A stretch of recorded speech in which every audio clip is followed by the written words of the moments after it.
President Kennedy's peace speech at American University and the growth and power of the National Security Council, which advises the president. Panelists also talk about President Kennedy's assassination in November of 1963 and explore some of the various theories surrounding that event. This discussion was part of a conference hosted by the Future of Freedom Foundation. It's just over 3 hours.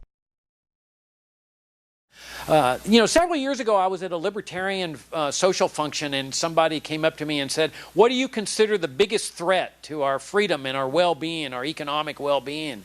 And I suspect they thought I was going to say, the terrorists or the Muslims or the communists or the illegal aliens or the drug dealers or something, and I didn't hesitate. I said the biggest threat is the national security state. Both economically in terms of the money that they're spending, the debt they're incurring that's bankrupting the country, but also in terms of the destruction of our liberty. And over the years, I've mulled over the thought of having a conference. Many of you know that we've written a lot on the Kennedy assassination, which is part of this overall structure of analyzing the national security state, especially Kennedy's war against the CIA and the Pentagon, Joint Chiefs of Staff. And about 3 years ago, I started mulling over a conference like this. And I thought, if I could bring together the speakers that have had a big impact on me, on my intellectual development, it would be so exciting. And finally, we decided we're going to do it. And so we put this thing together, and lo and behold, the speakers that I invited, that you're going to be here today, everybody said yes. And I was just so pleasantly surprised and excited, because every one of these people that are speaking today have been, for me, heroes. Their work has been heroic in terms of what we're going to be examining today. And so it's exciting to be putting this program together, and I want to thank you for coming. We're videotaping the proceedings. The videotapes are going to be free online for people to access later on. You provide the audience for the speakers. You provide the energy for the speakers, so it's great to have you here. I want to especially thank those of you that have supported us with donations over the years. We couldn't put on programs like this without your donations. We have a monthly journal called Future of Freedom, and it goes for $25. You can subscribe at our website at fff.org. We have a daily publication called FFF Daily that is, we put a lot of time, energy, and thought to every morning at 6 a.m., and that's for free, so we invite you to subscribe to that.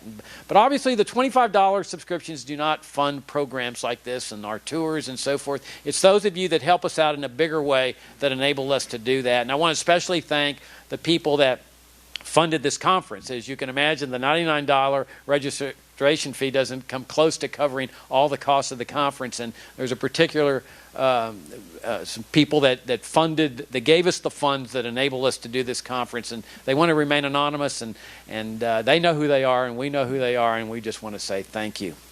As far as the format goes,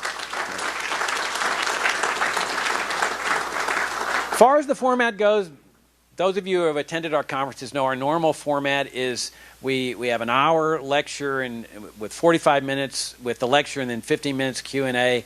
This is different. We have so many speakers. We have 11 speakers. We didn't want you to go home and say, God, I didn't get my money's worth for my $99. So we got a jam-packed schedule, and we changed it around. We've eliminated now some breaks, and if you need to take a break, fine. We're not going to. The show goes on, but you can see it later, what you missed on the videotape. And there will be no Q&A. And every speaker has been advised that he's got to stop exactly at that moment, because what happens when you start getting late, you start pushing forward. And we got to finish at 6:15. So we're going to be running a tight ship. When there are breaks, like lunch or coffee break, please be in your seats about 2 or 3 minutes beforehand so we can then continue going. So without any further ado, let me introduce our first speaker, Jeffrey Sachs. Jeffrey Sachs holds the title of University Professor, the highest rank of professorship at Columbia University. He's a special advisor to former UN Secretary General Ban Ki-moon on the Millennium Development Goals. Sachs has authored 3 New York Times bestsellers, The End of Poverty, Commonwealth, and The Price of Civilization. His most recent book is The Age of Sustainable Development.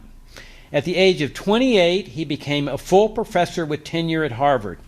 Jeff was named one of Time Magazine's 100 Most Influential People in the World in 2004 and 2005.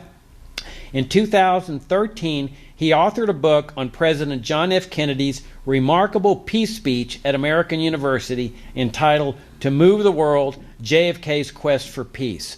And that book is absolutely fantastic. I cannot recommend it more highly. Please welcome Jeffrey Sachs.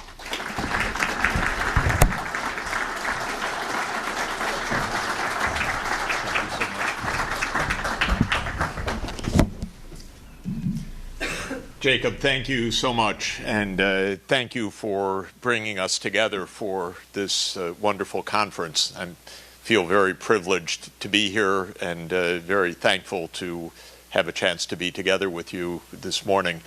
I'm not a historian in a room filled with historians, so that's a risky start. I am a lover of JFK's quest for peace, as I'm going to describe in a moment, and I'm sure that some of the historians here can fill in some or even many of the pieces that I'm going to describe this morning. I fell in love with President Kennedy's speech on peace that he gave in June 1963. And I'll explain why in my remarks. And I took that speech as an example of a kind of leadership that showed how to inspire people to a better world. And I had a wonderful occasion after reading it and learning a bit about the history of it. I wouldn't say all of the aspects, and I was certainly not an expert on the period, but I was asked by the BBC several years ago to give what they call the Wreath Lectures, which are global lectures, and I spoke about the challenges of sustainable development in our world, and I devoted one of the lectures to Kennedy's peace speech. And I had the pleasure to have Theodore Sorensen sitting right in front of me as I gave that lecture at Columbia University. That's a little nerve-wracking, by the way. It's nerve-wracking enough for me to have so many historians in the room, but it was nerve-wracking to have the co-author of that speech, I think it's fair to say, sitting directly in front of me. And I gave my interpretation of the speech and walked down to greet Ted Sorensen, whom I knew and afterwards became close friends with. And he said, "Jeff, you got it." That was a great relief. And it gave me both the confidence and the inspiration to learn more and to try to put Kennedy's ideas into their historical context. And in fact, I asked Ted, who was a neighbor at the time in New York City, and an incredibly wonderful, wonderful person. Of course, one of the greatest wordsmiths in American political history, and a lovely individual. I asked him whether it would be all right if I tried to write a book about the speech, and he went one better, said that we could work on it together. And soon after that, he had a stroke and died. And so I never had the chance to work on the speech directly with him and to ask him all the questions that I then could not get direct answers to about context and purpose and some of the choices of ideas in the speech. And indeed, I put aside the project a little bit out of the grief and feeling that it wasn't really possible until it became the 50th anniversary of the speech in 1963. And I said, if I'm ever going to write about this, this is the only time. And so I wrote a book called To Move the World, which is a quotation of President Kennedy in one of his speeches to the UN, and it's about his quest for peace. So I think that this is a suitable I hope, useful opening to frame what will be a wonderful discussion of many, many themes around Kennedy and around the national security state and around its dangers. And those are themes of this foundation that I agree completely with. I regard our national security state as a profound danger to us and a profound infringement of our freedom and a reckless war maker in this world. And I think Kennedy took brave steps to try to overcome those tendencies of the war machine. And that's really the story of his quest for peace, at least in part. So I'll bring us back to those days, starting with his inaugural address on January 20, 1961. And in fact, to talk a little bit about these events in a chronological way. For me, in this remarkable address, and when you read and listen to, again, Kennedy's speeches, of course, this is probably the most iconic of all of them, but the entire body of speeches is such a wonderful treasure for America. And for a couple of years, I drove my kids completely crazy because I made them listen over and over again to this speech and that speech, and you got to listen to this, and oh, you have to hear this. Because the more you listen, the more it's not only great ideas, in my view, and important ideas, but also a kind of poetry and a kind of deep inspiration. But one of the things that Kennedy said early on in his inaugural address is, the world is very different now, for man holds in his mortal hands the power to abolish all forms of human poverty and all forms of human life. I quote this almost daily because my work at the UN involves trying to abolish all forms of human poverty, and I think Kennedy was right about this. But it's also important, in my view, to understand President Kennedy's basic thinking, a certain kind of sadness and a certain kind of awareness of our danger to ourselves and of this poignancy of modern times, almost, you could say, an existential reality of modern times, that we are so technologically advanced, so proficient, that we can accomplish marvelous positive things in longevity, in health, in ending poverty, but at the same time we have the capacity to completely destroy ourselves and wreck the world. And it's especially poignant in my view because studying Kennedy's thinking about this from his PT 109 days to his days as a senator and his writings and speeches during his presidential campaign, which was a many-year campaign to become president in 1961. He thought about this poignancy hard, and he came into office determined to make the world a safer place. And yet it turned out, and this is a human fate, within a year and a half, he had even helped, not by design, but by accident, to bring the world to the brink of annihilation. And that was a shocking truth for him. And it was a shocking fact for the world. But I take this statement to be both true for us, true in Kennedy's time, and very much a framing of his own thinking. Well, his administration, of course, started with a debacle, one of the worst in American foreign policy history, actually, because it led on to more debacles and more near disaster. And that was, of course, the CIA inspired and led Bay of Pigs invasion. And this was something that was a legacy of the Eisenhower administration. It was CIA planned.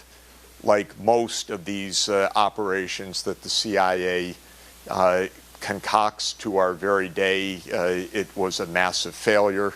I think the CIA gets, if it were a private company, it would have gone bankrupt about 26 times because it is a massive failure of an institution when it comes to the covert war side. And the definitive mistake that we made was in 1947 when intelligence was combined with the private army. And this was a profound error that Truman knew at the time, but in a way let happen, and it continues to haunt us to this day. Kennedy tried to have it both ways famously in the Bay of Pigs, and that is he allowed it to go forward but with deep misgivings, and so he said, we'll do it but no air cover. It's kind of typical ham-handed, inexperienced president, couldn't stop it, doomed to fail in a way, failed massively. And it was, of course, not only a failure as an operation, but it was a massive foreign policy debacle.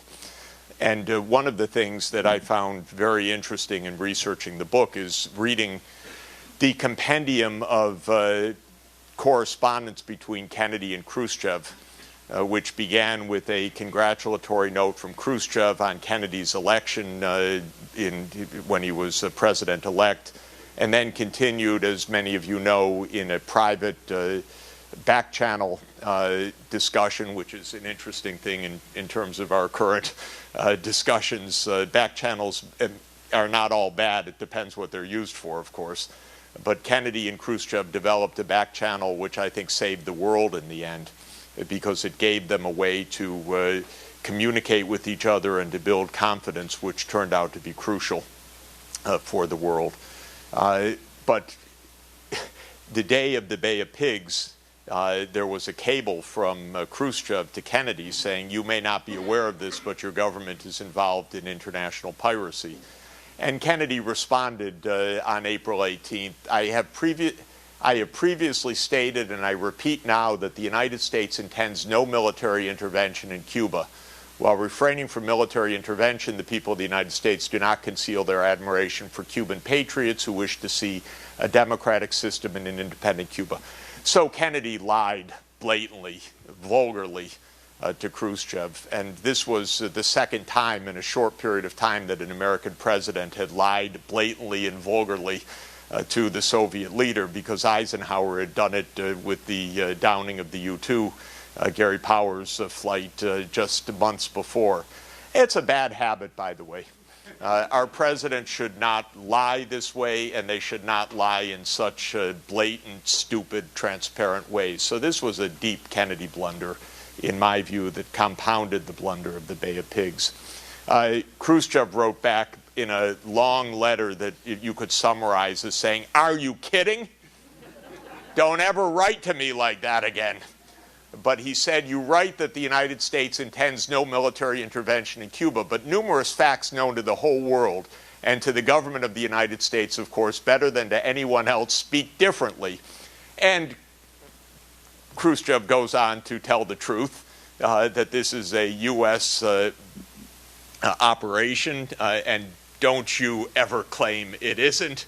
And this is a disgrace, and it's against international law, and you have invaded an allied country of ours. And Khrushchev was right, and he had been right with Gary Powers. And it's interesting in this regard, recently with the death of Zbigniew Brzezinski, whom I admired for many, many things.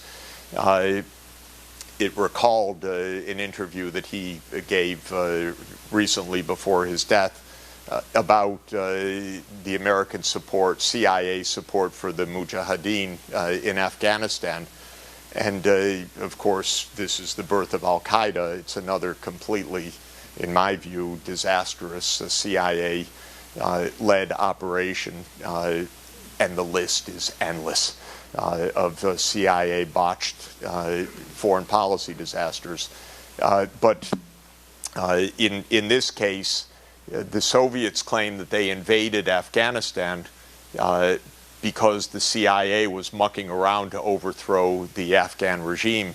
And we laughed and mocked at that and looked at the Soviet paranoia and the excuse, and Brzezinski said, but of course it's true.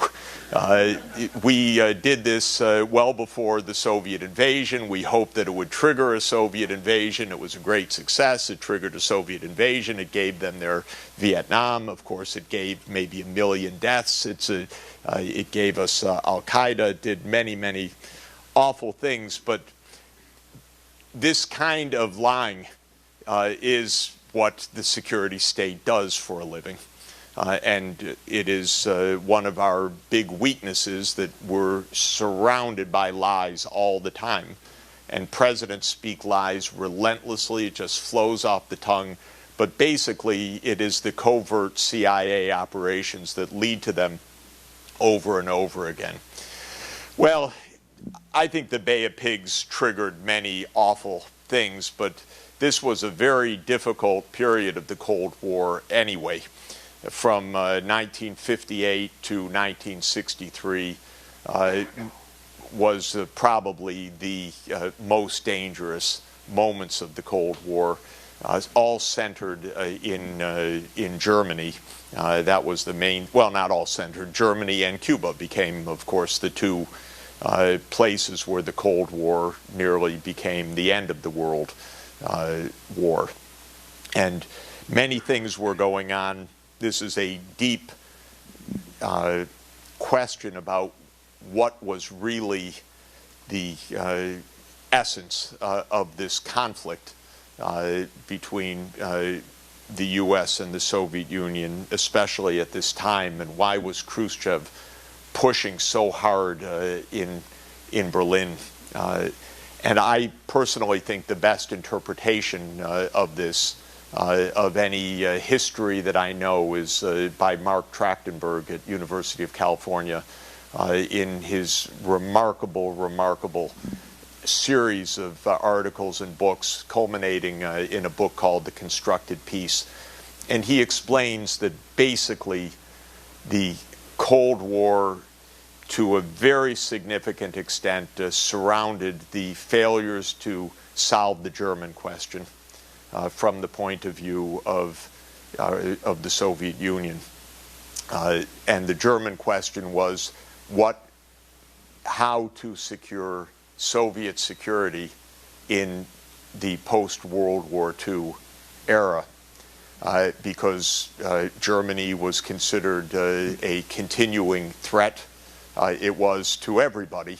The Western argument was we will make that threat go away by giving the squeeze of friendship in the European community and in NATO. And so Germany will become part of a U.S. Western-led alliance. But that wasn't a great answer from the point of view of the Soviet Union, and especially one of Eisenhower's ideas, because Eisenhower was a very shrewd and very capable man, and also a very fiscal conservative, very tight on fiscal policy. He wanted security at the lowest cost. So one of his continuing ideas was that Europe should defend itself with its own nuclear weapons. And Eisenhower thought that a nuclear Germany might be the right answer. The U.S. wouldn't have to have troops in Europe. Germany would be able to defend itself. And from the Soviet point of view, a nuclear Germany was just not attractive. In the immediate aftermath of the Nazi era, when the Soviet Union had lost more people and had more destruction and had had more tragedy, and the idea that now, having, quote, won the war, to end up even more vulnerable was a profound point of distress. And so Trachtenberg's view is that a lot of the Cold War was, what are you doing? You're preventing the legitimate security needs of the Soviet people. I find this very plausible, by the way, from everything that I have read, and the U.S. was either not very caring about it or rather flippant about it. Kennedy came to appreciate those concerns in Trachtenberg's view, and I'll come back to that story. But things were hot in the Berlin front from '58 onward, including the building of the Berlin Wall, which started to go up in '61 because of the flood of people out of the GDR. The U.S. basically thought that this was a reasonable way to avoid outright conflict to go along with this. But it also led to another one of these moments where things could have completely gone disastrous when 10 tanks from each side faced off against each other at Checkpoint Charlie, and it was a test of nerves, and Kennedy was cool, and Khrushchev was cool in the end, and this was finally resolved after an extraordinarily tense few days. But we were repeatedly probing the limits of stumbling into thermonuclear war. And then fast forward, of course, Khrushchev decided that in view of the invasion of Cuba, the alliance that was forming with Castro and the Soviet Union, the U.S. nuclear weapons in Turkey, and not very well protected, exposed, dangerous, and close to the Soviet borders, that he would teach Kennedy a lesson to tell him what it's like, and to do that by installing offensive nuclear-tipped missiles in Cuba. And when Khrushchev explained to Gromyko that he was going to do this, Gromyko said, "Are you crazy? This is insane. What are you doing? You're going to cause nuclear war." And Khrushchev laughed. By the various accounts that I've read, said, "This isn't war. This has nothing to do with war. This is just to stick it in Kennedy's face so they get a taste of their own medicine. It's not about war." And everything I have read and know about Khrushchev tells me that this is right, but that it was a little bit of quid pro quo and don't invade again. And of course, the U.S. was planning on invading again or killing Castro in one way or another. This was very high on the agenda. And so Khrushchev decided to do this, and we all know the story, and so I won't recount it in any detail, except that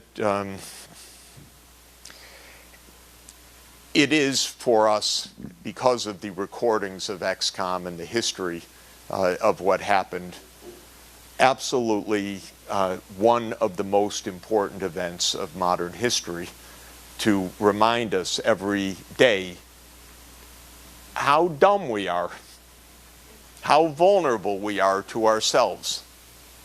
And don't trust your generals ever about peace. Maybe about war, but not about peace. Because what is true is that if Kennedy had listened to the vast majority of his advisors, and he had LeMay in the room, who was basically on the verge of insubordinate the whole time, rude, abrasive, almost flirting with overt insubordination, we would not be here. Let's put it that way. We came so close during this period to accidental launches, pilots going off course, ships that could have fired under the orders of their captains, advice that weapons that were already primed to fire and were on order to fire if attacked were not yet ready. So many miscalculations. And the basic point that kept us alive, with all of the various details and the back channels and the famous genius of listening only to one of the communications from Khrushchev and ignoring the second one, and Robert Kennedy's back channels to the Soviet leadership. Kennedy saved the world. I think it's really true to say, by being human and profoundly decent, profoundly rational, profoundly careful, and ultimately profoundly moral, in my view.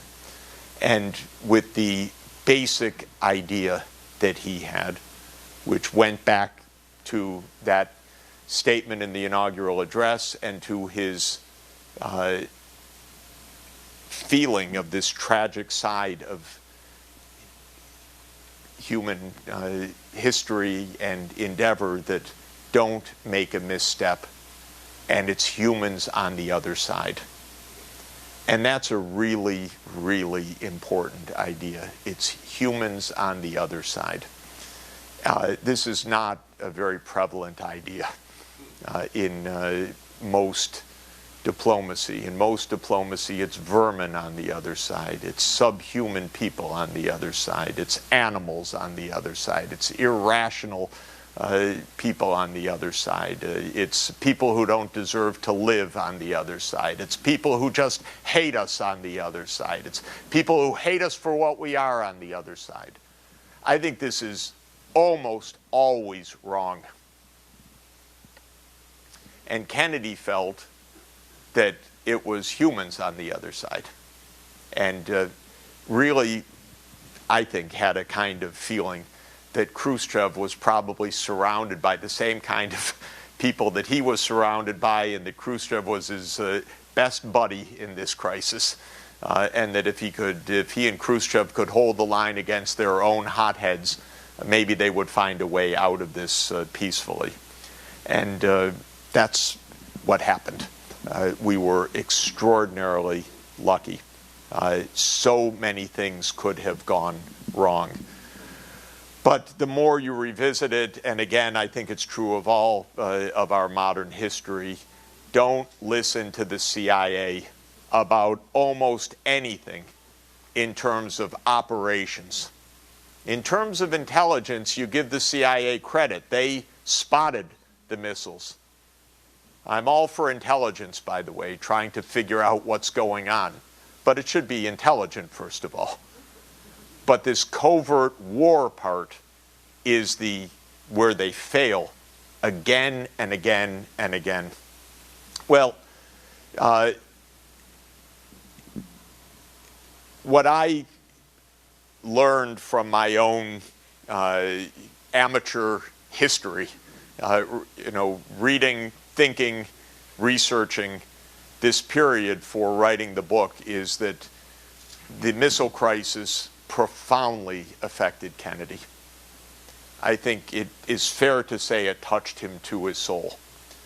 I think it's fair to say that from the October missile crisis to the end of Kennedy's life in November 1963, Kennedy rose to the level of greatness.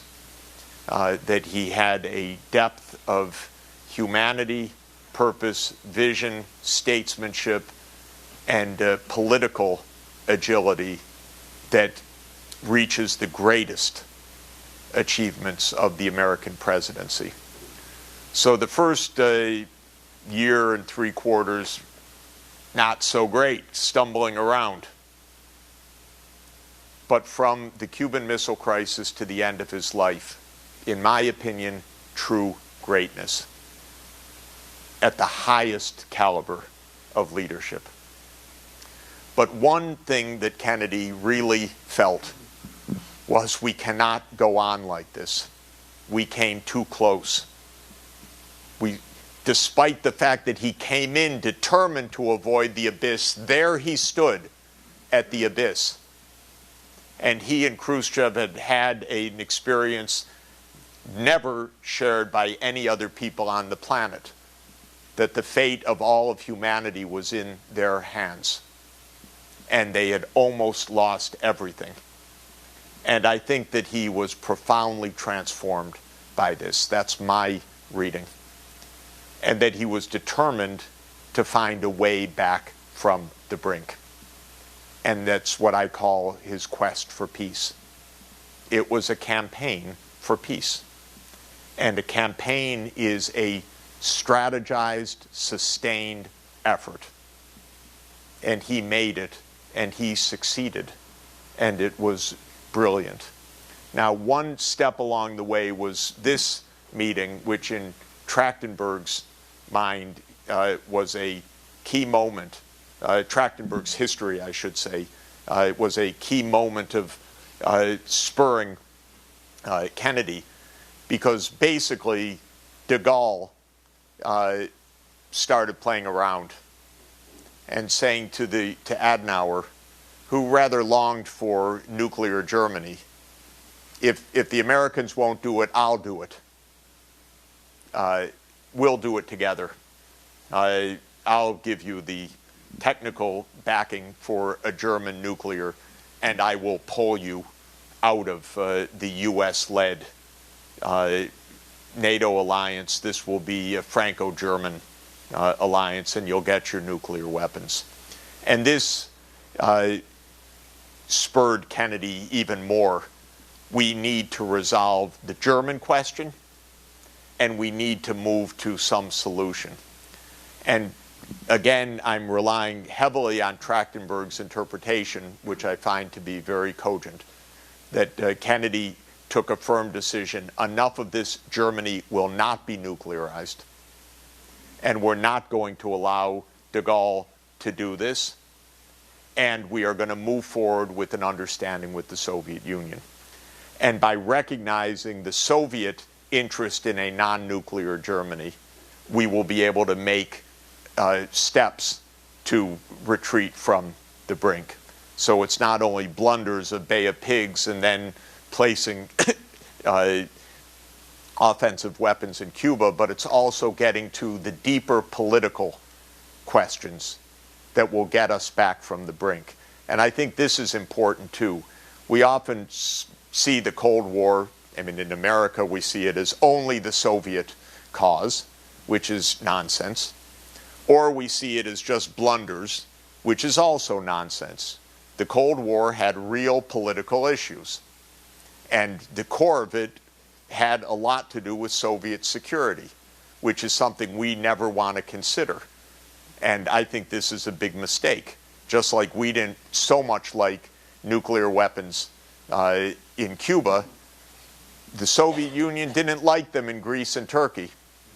And by the way, Russia didn't much like the idea of Ukraine becoming part of NATO.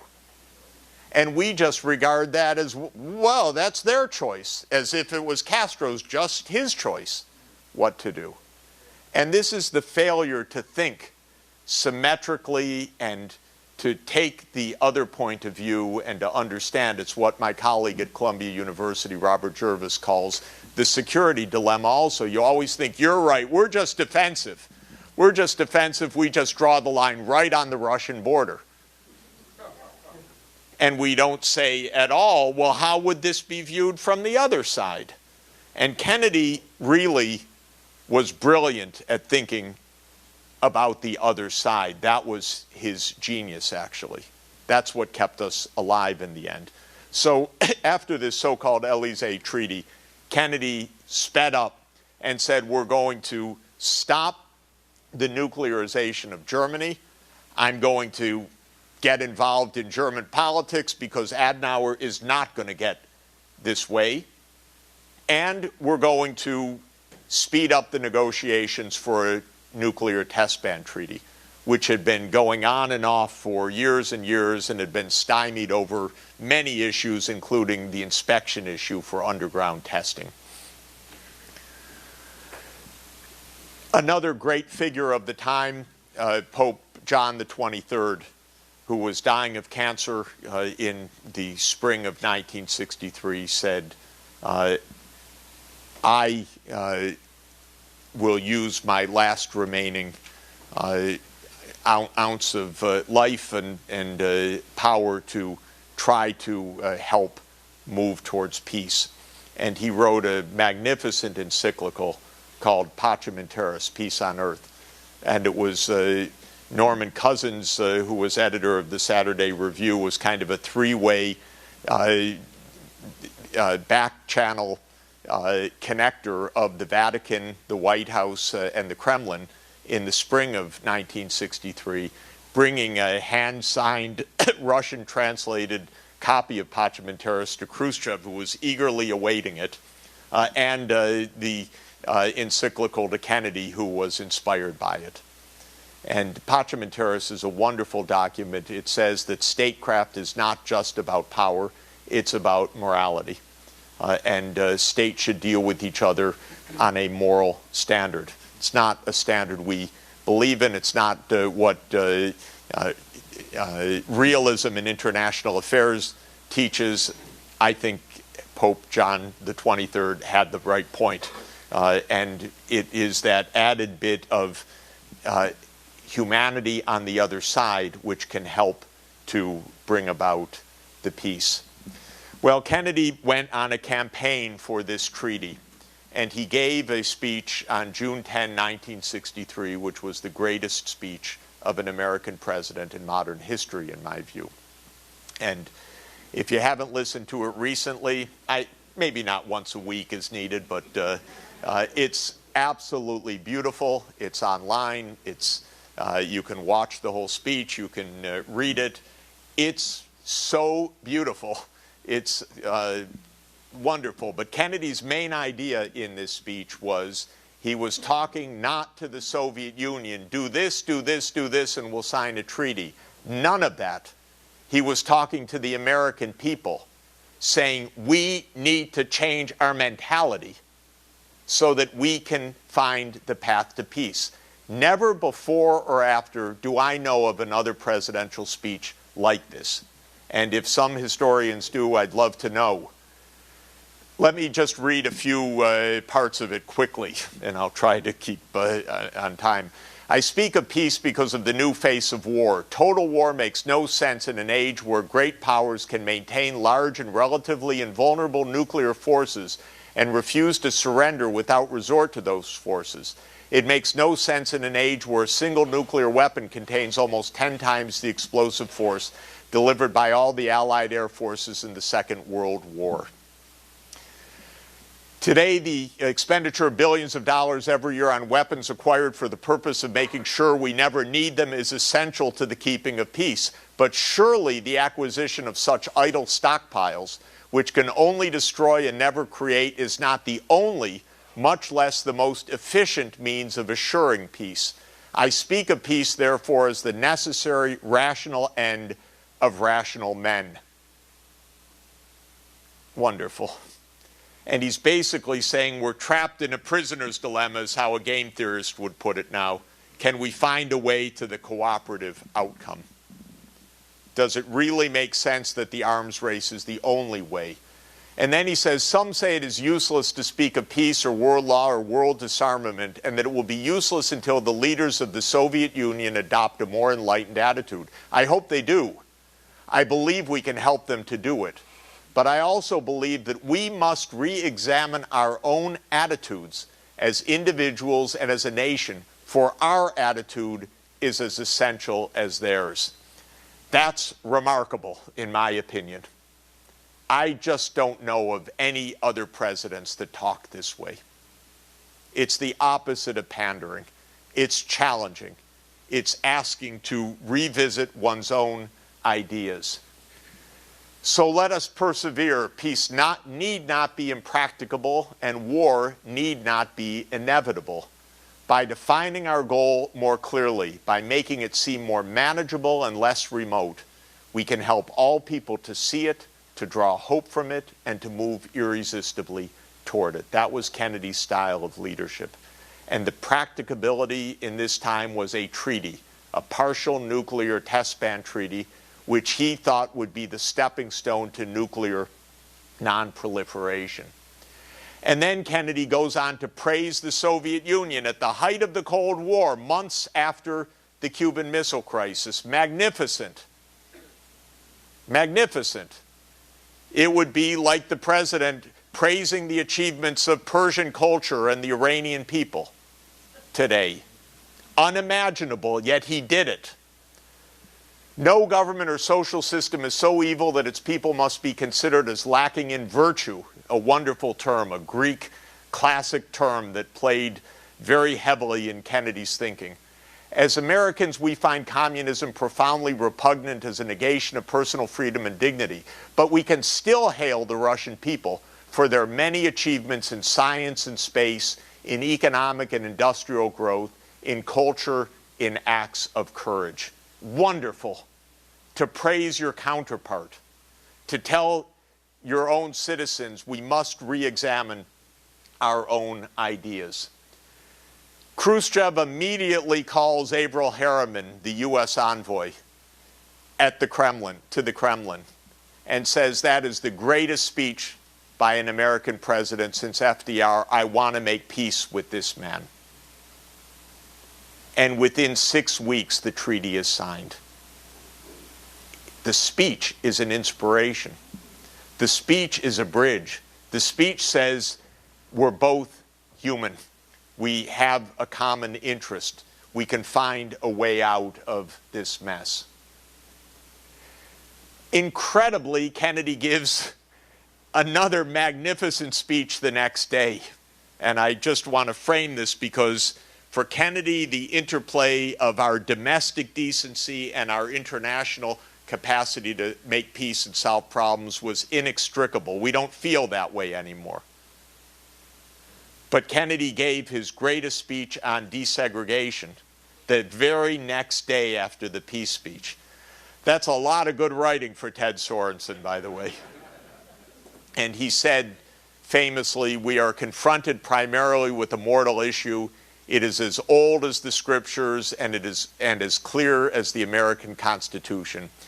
The heart of the question is whether all Americans are to be afforded equal rights and equal opportunities, whether we are going to treat our fellow Americans as we want to be treated. It's the same reciprocal vision of decency, morality, the golden rule, the humanity. And this is Kennedy in a period of true greatness. He went to Berlin.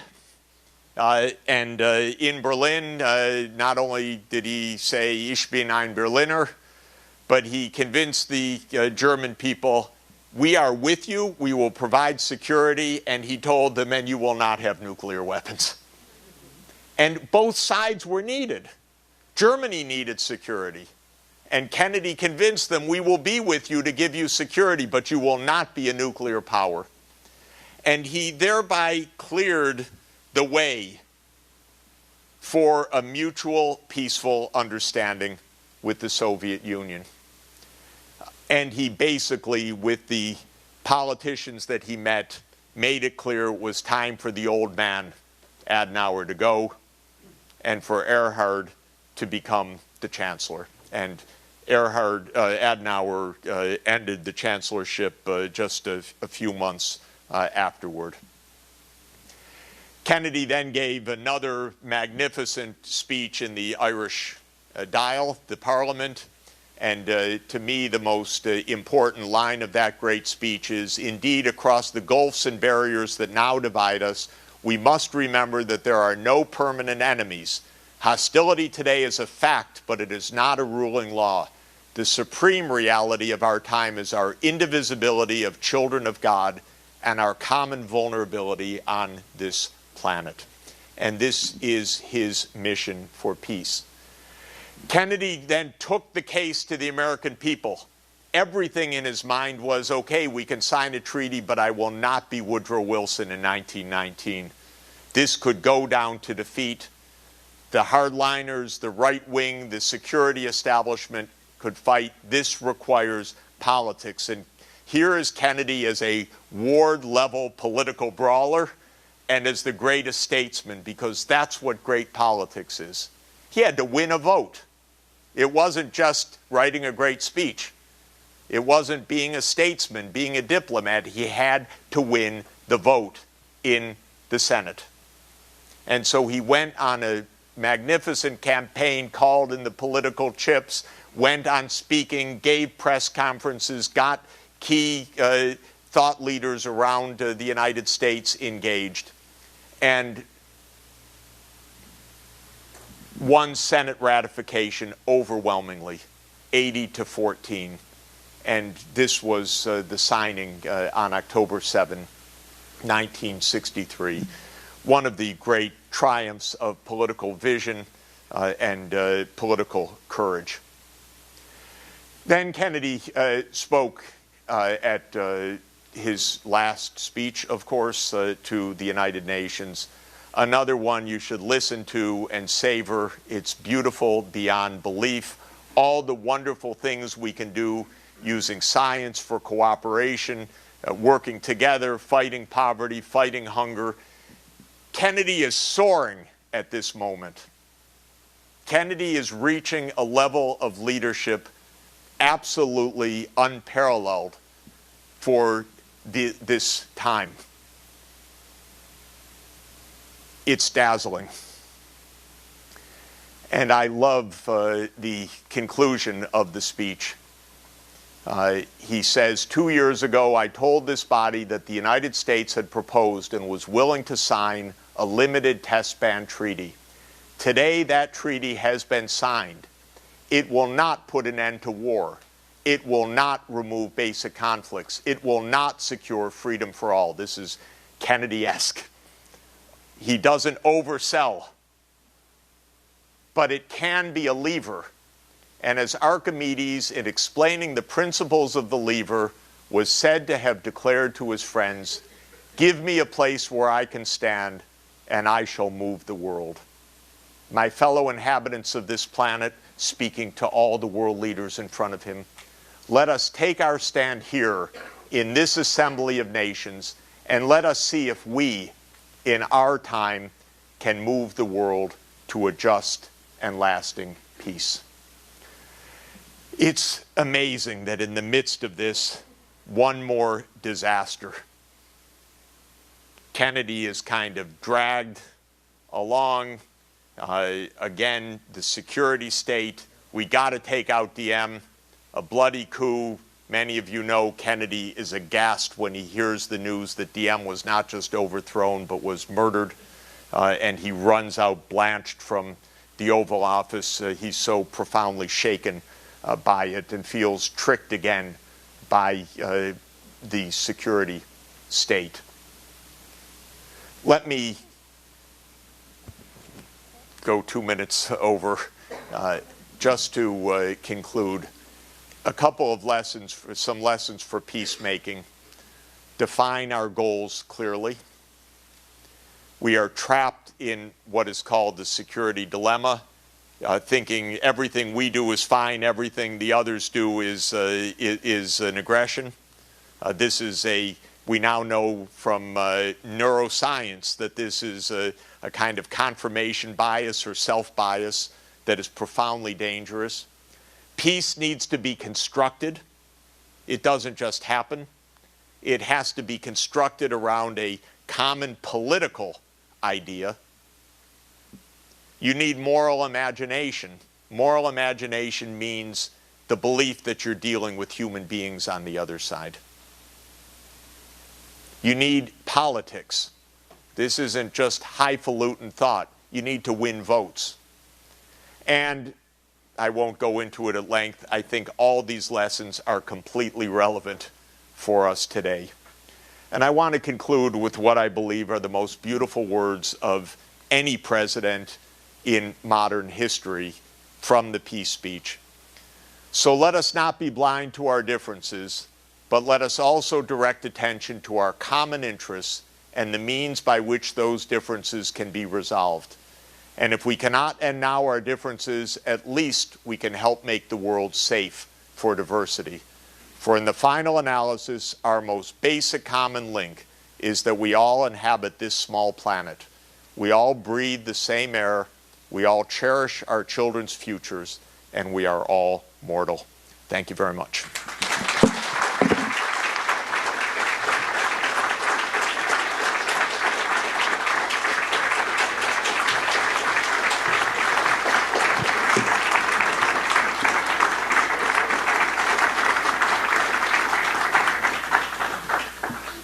Bart?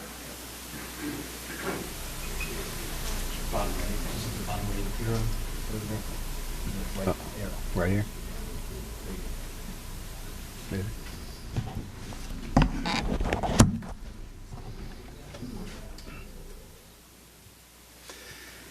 Michael J. Glennon is professor of international law at the Fletcher School of Law and Democracy at Tufts University. He has been legal counsel to the Senate Foreign Relations Committee, a fellow at the Woodrow Wilson International Center for Scholars in Washington, D.C., and Thomas Hawkins Johnson Visiting Scholar at the United States Military Academy at West Point. Professor Glennon has served as a consultant to various congressional committees, the U.S. State Department, and the International Atomic Energy Agency. He is a member of the American Law Institute and the Council for Foreign Relations. Professor Glennon is the author of numerous articles on constitutional and international law, as well as several books. His op-ed pieces have appeared in the New York Times, Washington Post, Los Angeles Times, International Herald Tribune, Financial Times, and Frankfurt Allgemeine Zeitung. The paperback edition of his latest book, National Security and Double Government, was published this year by Oxford University Press. He's the author of the article Security Breach in the current issue of Harper's Magazine. I can tell you that this book, National Security and Double Government, is one of the most profound and insightful books you will ever read. It's with real pleasure. Please welcome Professor Michael Glennon.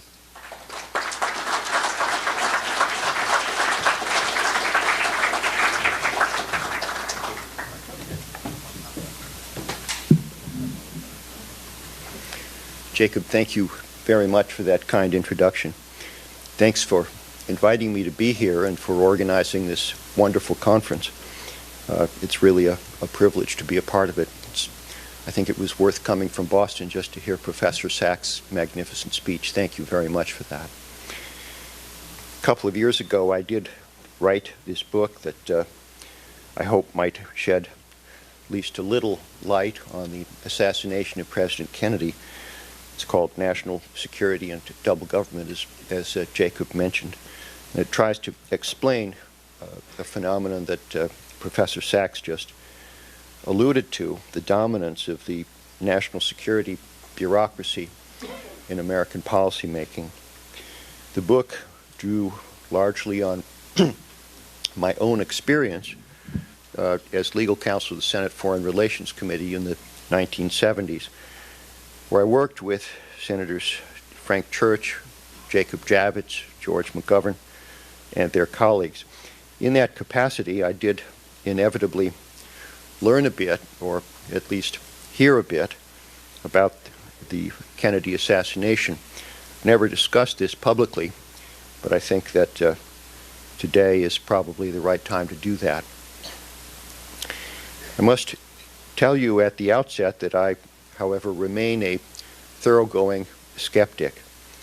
As I will suggest, when it comes to the making of national security policy, I doubt that our government is what it appears to be. I also doubt that any firm conclusion can be drawn from anything that I know or anything that I have heard concerning who was behind the assassination of President Kennedy. My skepticism is overcome, however, by the record of the Warren Commission. I have no doubt that the Warren Commission led the way in eroding public respect for American institutions. and I have no doubt that the Commission was undermined in its investigation by the same distrust of democracy that has pushed the United States, led the way in eroding public respect for American institutions. Let me begin, therefore, by quickly outlining the notion of double government. Theory was developed in 1867 by Walter Bagehot, one of the founders of The Economist magazine. His theory has since been regarded in Britain as the most respected and indeed probably the standard explanation of how the British government operates. In a nutshell, Bagehot's theory was this: power in Britain was initially exercised by the monarch in the House of Lords. Bagehot called these Britain's dignified institutions. Dignified in the sense that they embody memories of greatness. They invoke the grandeur of ages past with magnificent pomp and ceremony. Yet Bagehot wrote that it's in fact a second set of institutions that do the real day-to-day work of governing. These are Britain's efficient institutions: the House of Commons, the Cabinet, and the Prime Minister. They operate backstage and over the years have moved Britain quietly in the direction of a concealed republic. Quietly and concealed, Bagehot said, because a crisis of confidence would have occurred if the people had been aware of the massive transfer of power that had taken place. Bagehot calls this dual structure double government. I suggested in my book that in the years following World War II, the United States, in the realm of national security, has also slipped unintentionally into a system of double government. This explains, in large part, why national security policy has changed so little from one administration to the next, most notably from the recent Bush administration to the Obama administration. The American people have believed that America's so-called dignified institutions, Congress, the President, and the courts, manage the nation's national security. But in reality, security policy has been formulated largely by a concealed network of several hundred officials who head the military, intelligence, and law enforcement agencies of the United States government. These are the United States' efficient institutions. Unlike Britain's experience, however, America's double government has moved steadily in the opposite direction, away from democratic accountability and toward autocracy. This drift toward autocracy has not, in my view, been the result of any enormous, nefarious conspiracy. Quite the contrary, the managers of the security bureaucracy are for the most part smart, dedicated, loyal, patriotic Americans. They simply respond, often entirely rationally, to incentives that are buried deeply within the structure of the American political system. They are specialists who are possessed of considerable experience and expertise in the realm of national security, so naturally they resist what they see as kibitzing by generalists in Congress, in the courts, or even on the President's own staff. Conversely, judges and elected officials don't want to take the blame for potential national security calamities. Therefore, they have a powerful incentive themselves to defer to the judgment of the experts. Over the years, the net effect of all this has been that the security powers of Congress, the courts, and even the presidency have trickled away, while the power of the bureaucracy has steadily increased. Obviously, the dynamic is more complicated than that, but that's basically how double government works. Now, Walter Bagehot believed that the stability of this dualist structure was made possible. Indeed, he believed that the stability depended upon the dignified and efficient institutions presenting a united front to the public and avoiding open disagreement. Harmony between the two, at least in the eyes of the public, is essential, Bagehot believed, to maintain governmental legitimacy. An open split would make the system dangerously unstable, and Bagehot believed that the whole structure under those circumstances would, like a spinning top, in his words, fall to earth. So, until recently, both sets of institutions responded to this incentive structure by instinctively trying to present a public show of unity. All this, of course, raises some unsettling questions about America's current situation, some of which I try to address in Harper's article in the current issue. An unprecedented open rift has developed between the intelligence community and President Trump. The question is, what would it mean for the system to fall to earth? Can we, should we, rely upon the military, intelligence, and law enforcement bureaucracies to block presidential policies that some of us might consider misguided, but which are nonetheless democratically adopted and which are at least arguably entirely legal? Now, I won't address those questions here. You can probably guess at my answer, except to suggest that this is not the first time that America's security bureaucracy has been urged to step in to play the role of platonic guardians to save the people from themselves. I'm referring, of course, to the Warren Commission. The security bureaucracy tried to steer the commission toward what the CIA later referred to as, quote, the best truth. I want to focus here today on one specific way the CIA's leaders tried to do that, namely by not disclosing to the commission that the CIA had been engaged in efforts to assassinate Fidel Castro.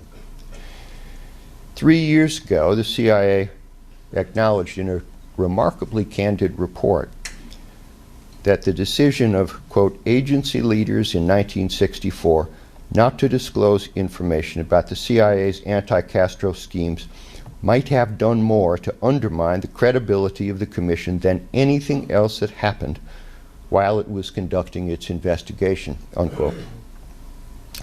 That's quite an admission, but if anything, I think it's rather an understatement. The Warren Commission represented the very pinnacle of the American establishment. Look at its members. Chief Justice of the United States, former Governor of California, Earl Warren. Chairman of the Senate Armed Services Committee, Richard Russell, after whom the new Senate office building is named.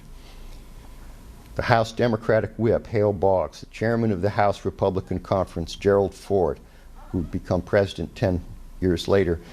Head of the Chase Manhattan Bank, Ford Foundation, and Council on Foreign Relations, John McCloy. The brother of Eisenhower's Secretary of State and former head of the CIA, Allen Dulles. If the American people could not trust these men, who could they trust? And the people did trust them. A week after Kennedy's assassination, only 29% of people surveyed believed that Oswald acted alone. After the Warren Commission released its report 10 months later, 87% of the American people believed that Oswald acted alone. In the coming years, of course, in dribs and drabs, the truth came out, as it so often does, and the public learned what the Commission had not learned. It learned that the CIA, under Allen Dulles, had plotted to assassinate Fidel Castro. In November of last year, ABC News reported that only 32% of the American people now believe that Oswald acted alone. 68% of Americans believe that there was an official cover-up to hide the truth about the assassination from the public.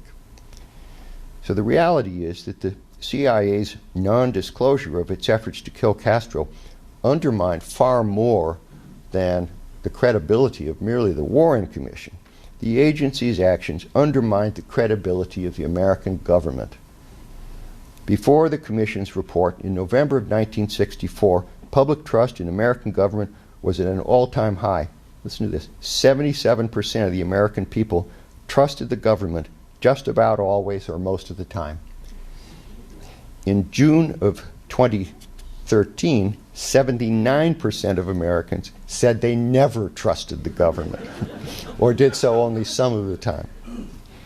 Obviously, there have been many events that have occurred over the last 50 years that have also eroded trust for the government. Vietnam, Watergate, Iran-Contra, weapons of mass destruction in Iraq, you know the list. But the Warren Commission's report was the real deal breaker. It was the first, and really the worst, evidence that, as the great Senator J. William Fulbright later bluntly put it, the government lies. It was the worst because President Kennedy was like family to millions of Americans. When I was in 6th grade, I passed out JFK all the way buttons at the back of the Nixon rally. I was the pro-Kennedy debater in our civics class presidential debate. I used to come home from grade school in the afternoon and watch his press conferences. Our family got teary-eyed laughing at Vaughn Meader's impersonation of Kennedy in The First Family. Many of my classmates felt and reacted as I did. We loved John Kennedy. He was our president. We had never loved an elected official before. At that point in our lives, I dare say, I think most of us had never known anybody who had died. So Kennedy's death hit us very hard. It hit us very hard. And then later we learned that the government had covered up important facts about why he died, the same government that John Kennedy had inspired us to admire and trust. The Warren Commission had issued a report that could not be trusted, which was the most shocking and saddest realization of all. The American government could not be trusted, and the American government did not trust the American people. Now, think for a moment what the Warren Commission might have asked if it had been aware of the CIA's attempts to assassinate Fidel Castro. All the questions that have since become fodder for conspiracy theories could have been explored in a thorough, high-level, professional investigation while the evidence was still fresh. Did Castro know about the CIA's plots to kill him? Did he retaliate against Kennedy? Was Oswald working for the Cubans? Did Oswald have accomplices in Cuba or elsewhere? Were disgruntled anti-Castro Cuban exiles involved? The CIA is also enlisted, of course, to help with the mafia. Whose side was the mafia really on? All those questions and many more were relevant and material to the issue whether Oswald acted alone. None of those questions could have been investigated adequately without knowing that the CIA engaged the mafia and anti-Castro Cubans to kill Fidel Castro. So the obvious question for me at this point is how the CIA's omissions relate to this idea of double government. Think about this in considering three specific issues. First, who knew about the Castro assassination plots? Second, when did they know it? And third, why did they not inform the Warren Commission? First, who knew? Richard Helms testified before the House Assassinations Committee in 1978 that all kinds of people knew about these operations high up in government, unquote. Helms was, of course, right, so let's begin with the CIA. Richard Helms knew. Helms was Deputy Director of Plans during the Commission's investigation. he had earlier either approved or participated directly in several efforts to kill Castro during Operation Mongoose, which Attorney General Robert Kennedy apparently managed. Helms said nothing about that to the Warren Commission. Allen Dulles knew. The Church Committee was never able to reach a firm conclusion, but a CIA document that was declassified in June of 2007 stated unequivocally that in 1960 Dulles, quote, was briefed and gave his approval, unquote, to a plot to assassinate Castro. John McCone, Dulles' successor as DCI, testified in 1978 that he assumed that Dulles, who was DCI when the plots originated, would have told the Warren Commission about the plots. He was, after all, a member of the commission, but he did not. John McCone knew. McCone was DCI when the Warren Commission conducted its investigation. McCone claimed in that 1978 testimony that he did not know about the plots. He said that knowledgeable CIA employees, quote, withheld that information from me, unquote. That statement, the CIA euphemistically acknowledged in 2014, quote, was neither frank nor accurate. By the time McCone testified to the commission in May of 1964, the CIA concluded McCone, quote, had known about the mafia plots to kill Castro for 9 months, but he chose not to mention them, unquote. Outside the CIA, J. Edgar Hoover knew as early as 1961. Hoover said nothing to the commission. Saddest of all, Robert Kennedy knew. Kennedy was aware of the mafia's involvement in CIA efforts to kill Castro since at least May of 1961.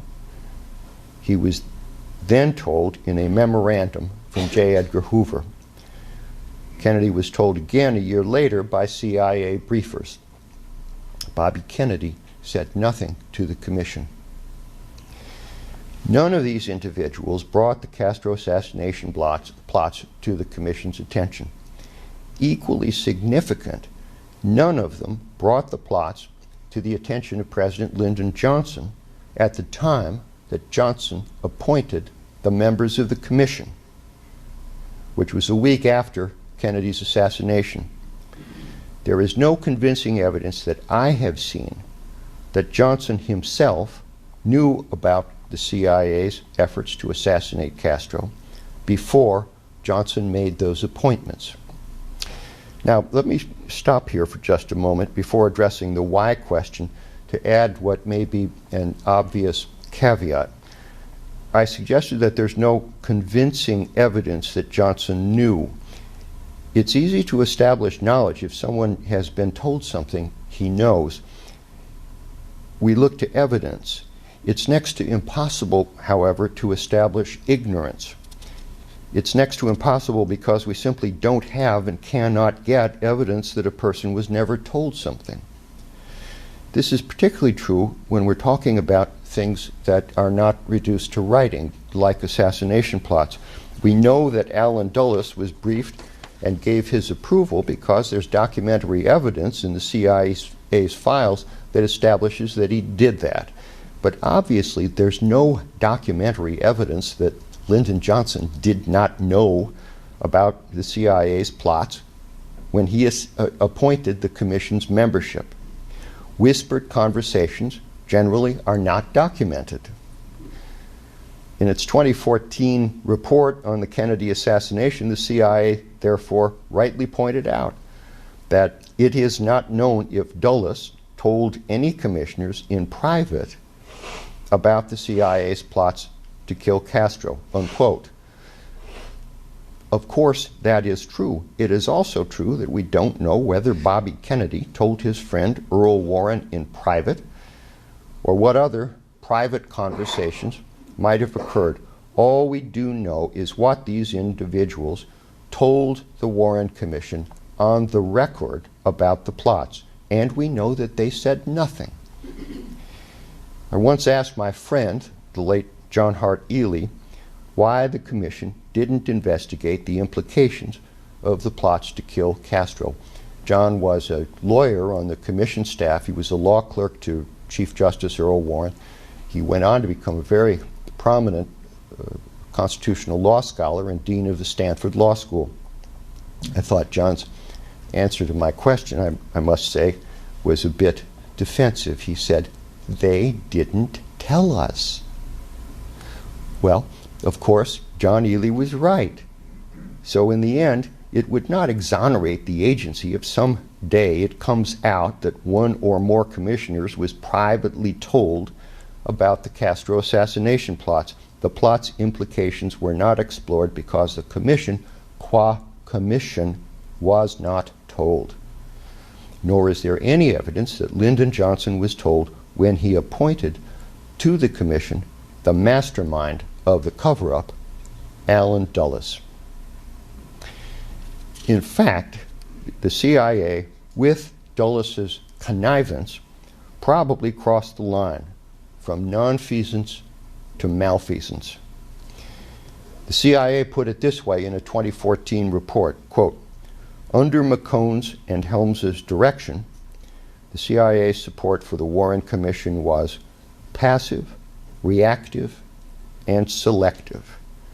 CIA produced information only in response to commission requests and did not volunteer material even if potentially relevant, for example, about agency plots to assassinate Castro," unquote. Helms told the House Assassinations Committee in 1978 that if he wasn't asked for it, he didn't give it.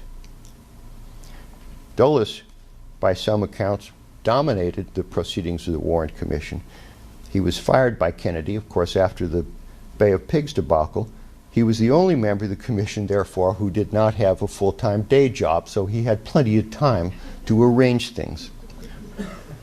Dulles forewarned agency officers about the questions that he and his fellow commissioners were likely to ask. There may have been no explicit understanding between McCone and Dulles that helped Dulles steer the commission away from controversial agency operations, as the CIA found in 2014. But McCone, the agency, said, this is a quote from the agency's own report, listen to this. McCone, the agency, said, quote, "may be regarded as a co-conspirator in the JFK assassination cover-up," unquote. The conspiracy to keep the conspiracy to kill Castro secret after November 22nd. McCone, the agency, concluded, could rest assured that Dulles would keep dutiful watch over agency equities and work to keep the commission from pursuing provocative lines of investigation, such as the lethal anti-Castro covert actions, unquote. So the question is, why? Why did none of these individuals tell the Warren Commission about the efforts to assassinate Castro? The most generous explanation is that they saw their inaction as averting potential war. If it turned out that Castro was behind Kennedy's assassination, as Helms put it, we could have had a very nasty situation. What would be the retaliation? A startled America could do some extreme things, unquote. Lyndon Johnson may not have known about the CIA's plots to assassinate Castro, yet he appeared to share the CIA's impulse to avoid the risks of war that a full-scale investigation could have entailed. Johnson said, quote, "We've got to take this out of the arena where they're testifying that Khrushchev or Castro did this and chuck us into a war that can kill 40 million Americans in an hour," unquote. Johnson used this fear to browbeat several men into accepting his appointment to the Warren Commission.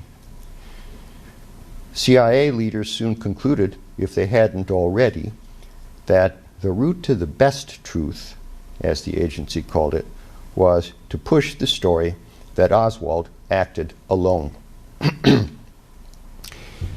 In fact, that narrative may have been established as early as 3 days after the assassination. On November 25th, 1963, the Deputy Attorney General Nicholas Katzenbach sent a famous memo to President Johnson's press secretary, Bill Moyers. Katzenbach recommended that the president appoint a commission to investigate Kennedy's death. And Katzenbach laid out in that memo to Johnson what he thought should be the commission's clear purpose. Quote, "The public must be satisfied that Oswald was the assassin, that he did not have Confederates who are still at large," unquote. The objective, in other words, should not really be to investigate. The objective should be to calm the public's fears and suspicions and to avoid broader inquiries that could lead to personal embarrassment, national disgrace, and possibly even armed conflict. In February of 1964, Earl Warren himself seemed to acknowledge as much. Warren told reporters, right in the middle of the commission's investigation, that the truth about the assassination might not be known, quote, "in your lifetime," unquote. Of course, people act for mixed motives, and it's easy to rationalize darker intentions. There are, in fact, less charitable reasons that may explain the actions of the CIA's and the FBI's leaders. Public disclosure of the plots could have ruined their careers and their reputations. Disclosure could conceivably have exposed them to criminal liability. It could have revealed omissions, negligence, and ham-handedness in their conduct of the investigation, particularly on the part of the FBI.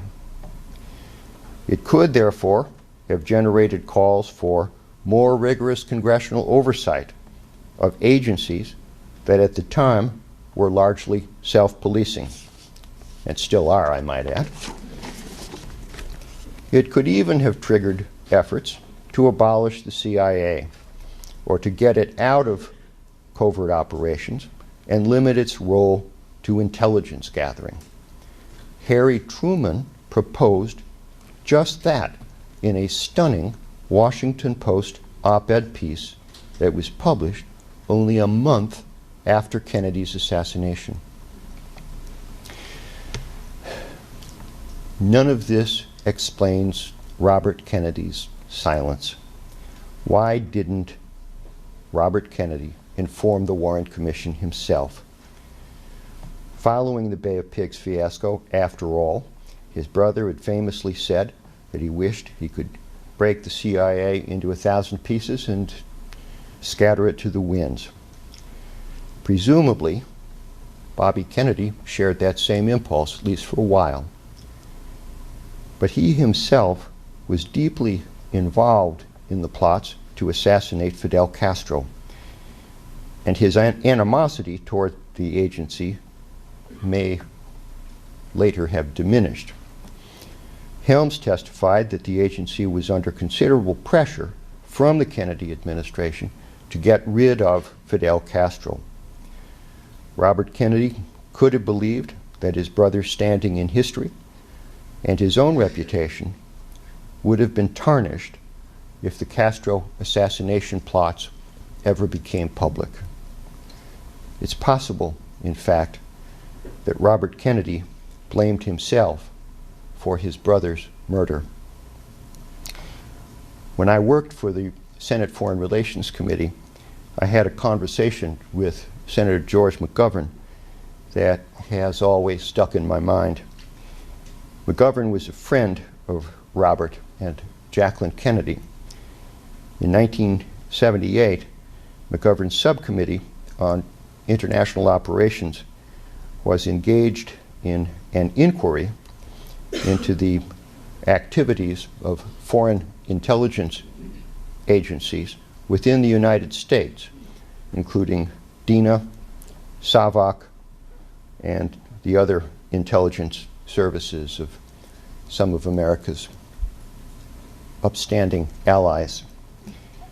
My colleagues and I had recently questioned CIA officers in Langley about the agency's liaison relationship with these foreign services. One day after work, I stopped by McGovern's office to brief him on what we had learned. This was in 1978. No one else was present. McGovern mixed the two of us Tanqueray martinis. The topic turned to assassinations, and then the assassination of President Kennedy. I mentioned that Castro had warned only 2 months beforehand that American leaders would not be safe if they were aiding in terrorist plots to kill Cuban leaders. I was standing at the time staring out the window, and McGovern said that after the assassination, Bobby Kennedy would come to his office and just stare out the window like that for the longest time, saying nothing.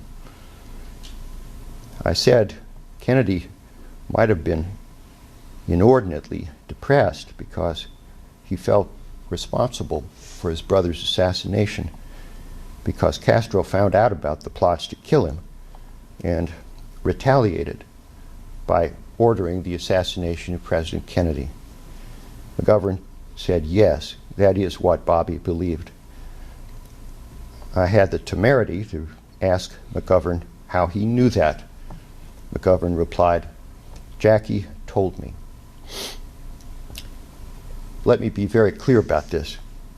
I myself have no way of knowing whether Castro was in any way involved, or what Robert Kennedy or Jacqueline Kennedy ultimately came to believe, or whether their beliefs, whatever they were in the end, were based upon hard evidence or sheer speculation.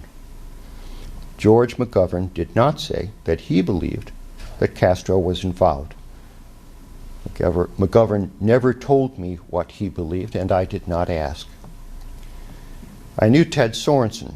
I told Sorensen about this conversation with McGovern, and I asked him who he believed was behind Kennedy's assassination.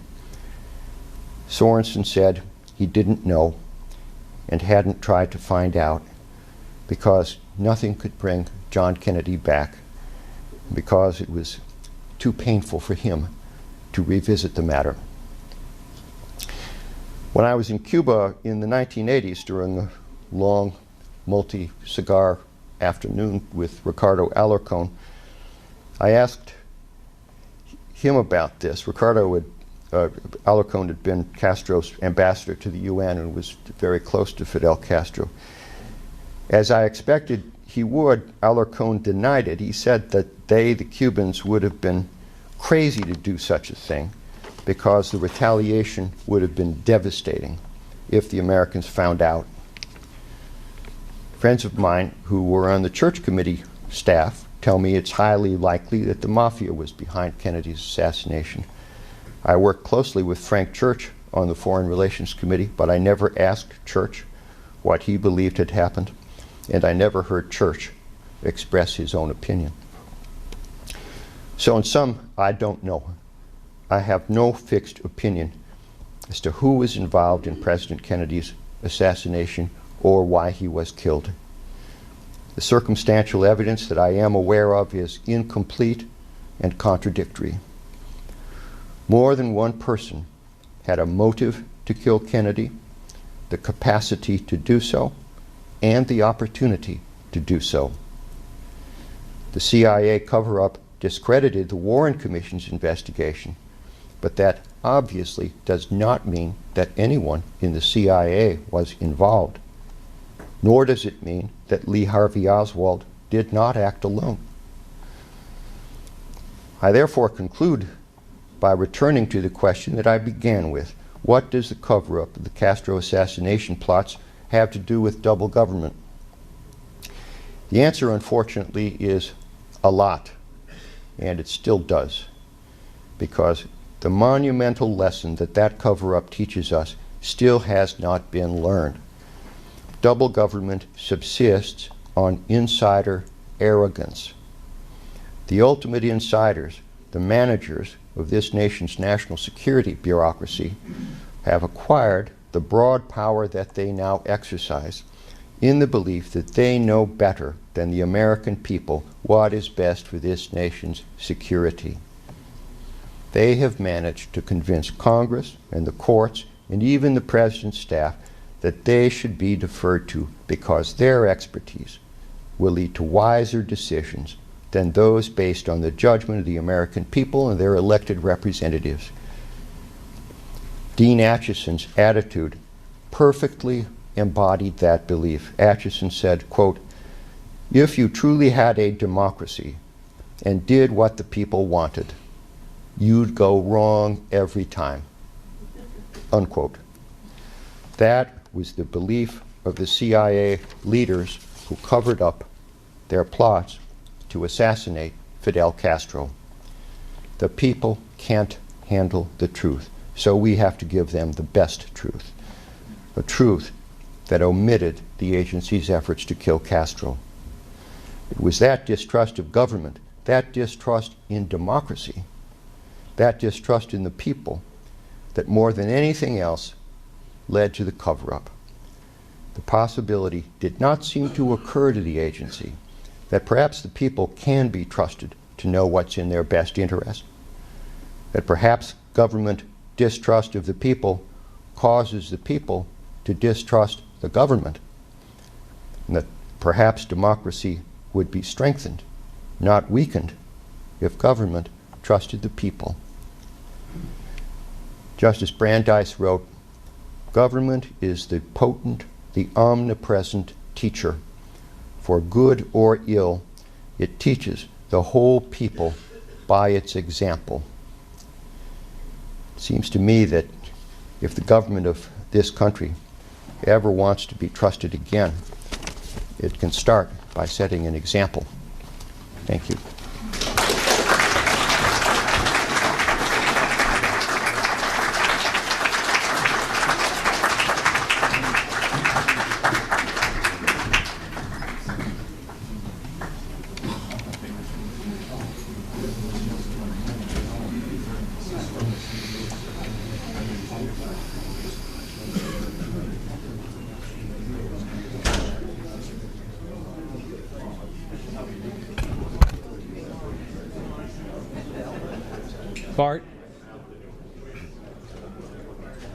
Bart, are we good to go here? I'm sorry? Okay.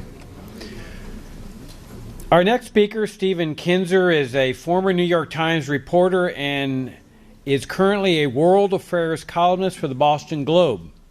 Having taught at both Northwestern University and Boston University, he is also currently a senior fellow in international and public affairs at the Watson Institute for International and Public Affairs at Brown University. A longtime critic of America's interventionist foreign policy, Kinzer's books include Bitter Fruit, the story of the American coup in Guatemala, All the Shah's Men, an American coup and the roots of Middle East terror, Overthrow, America's Century of Regime Change from Hawaii to Iraq, The Brothers, John Foster Dulles, Allen Dulles, and Their Secret World War, and most recently, The True Flag, Theodore Roosevelt, Mark Twain, and the Birth of American Empire, all of which I have read and all of which I cannot recommend too highly. They are absolutely fantastic books on America's history of foreign interventionism. The title of Stephen's talk is Regime Change, Roots of the Imperial Temptation. Please welcome Stephen Kinzer.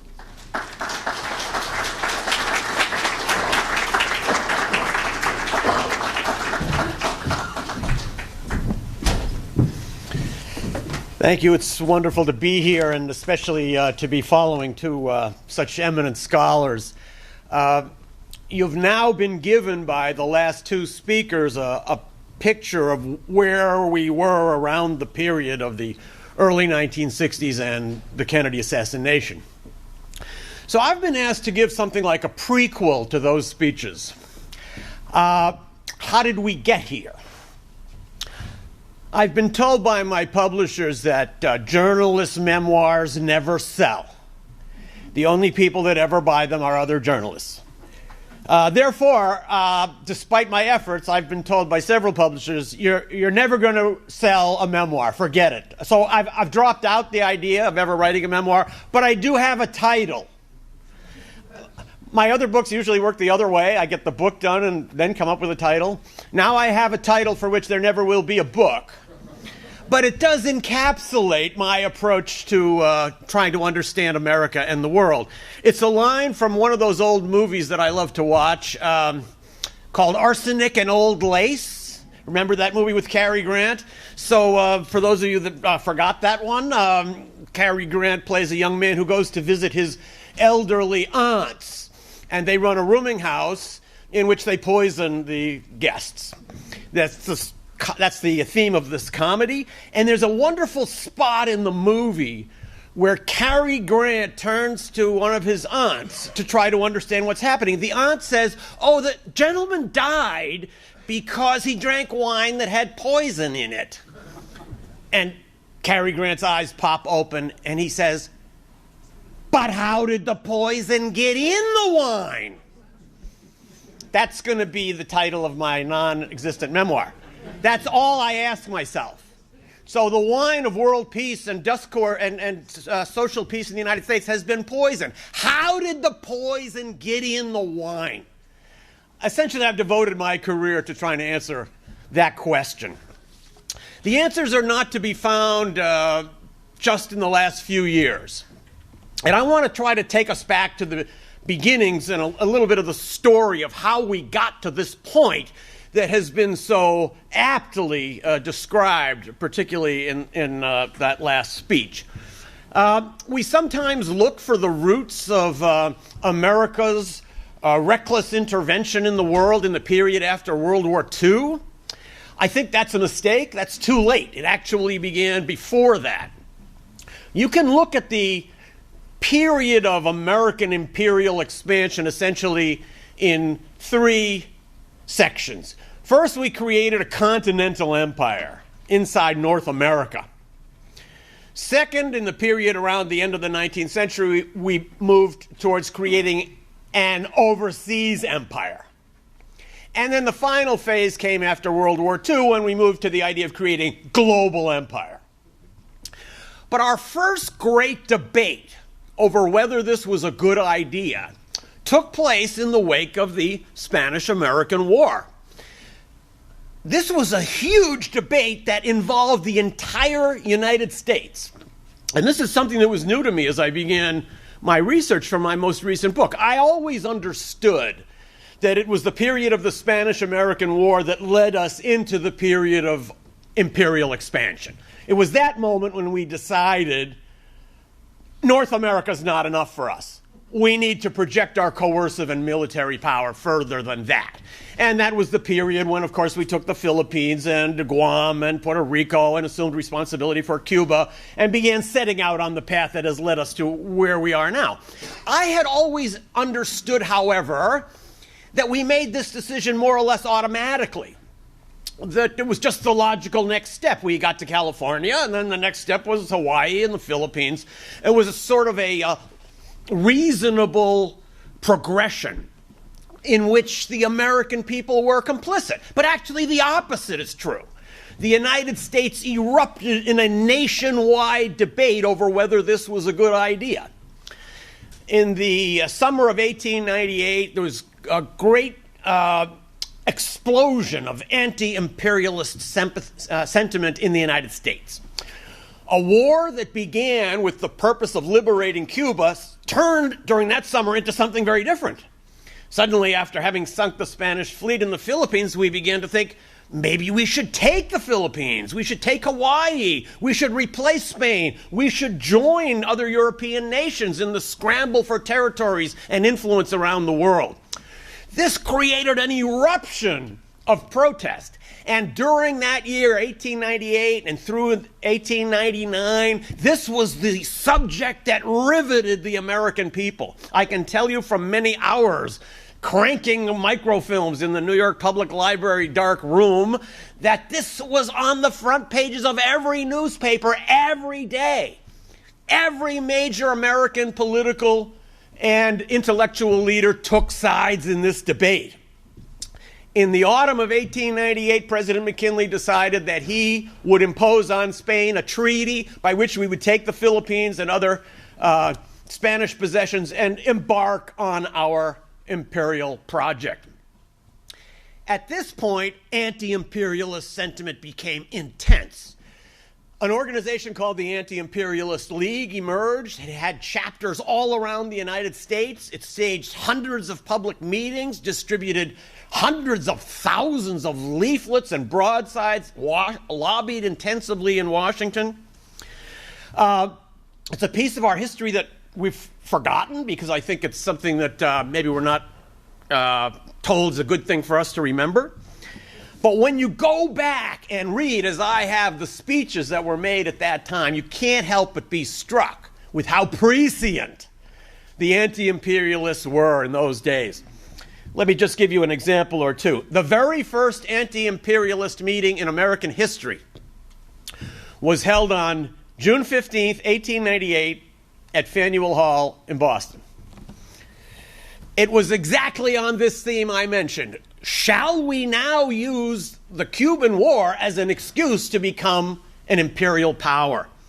That speech was rally was opened by a speech by Reverend Charles Ames, a leading Unitarian theologian of that era. Ask yourself how true this came. The policy of imperialism threatens to change the temper of our people and to put us into a permanent attitude of arrogance, testiness, and defiance toward other nations. Once we enter the field of international conflict as a great military and naval power, we shall be one more bully among bullies. We shall only add one more to the list of oppressors of mankind. That was 1898. Now, that autumn, President McKinley decided that he would proceed with the project of annexation and world power. He instructed his negotiators in Europe to impose this treaty on Spain, and that treaty had to be ratified by the U.S. Senate. This set off a 32-day debate in the Senate over whether this was the right thing to do or not. Other than the time when the Founding Fathers gathered to write our Constitution, there has never been a debate in our history when so many gifted figures came together to debate so profoundly an issue so heavily fraught with meaning for the entire world. In some ways, I envy those senators and those Americans who lived then because they had this great debate. Is projecting our military and coercive power around the world a good thing, or is it a bad thing? Will it help us? Will it help peace? Or will it undermine peace? This is a debate that we don't have anymore. That's why I envy them. We debate, is 3,000 troops the right number for our surge in Afghanistan, or is 6,000 a better number? We never debate the larger questions. And here was the last time the United States did that. I must say that going through the debates, the text of that 32-day debate is quite humbling. Every issue on the question of intervention that we now discuss was first discussed then. So all of American foreign policy can effectively be reduced down to one question, or down to one word, really. It's intervention. Where do we intervene? When? Under what circumstances? With what tools? With what goals? And that hasn't changed over a period of more than 100 years. So the arguments that we used on both sides when we debated as a nation whether to intervene in Vietnam, Central America, Iraq, Syria, are the very same ones that were used in this debate in the early months of 1899 in the U.S. Senate. Yeah, the one depressing thing about that debate is that the senators then were so much more articulate. Even the bad guys were brilliant. Their speeches are masterpieces of classical oratory, laced with references to Pliny the Elder, the Catiline conspiracy, things you would never dream of discussing with a U.S. senator today. That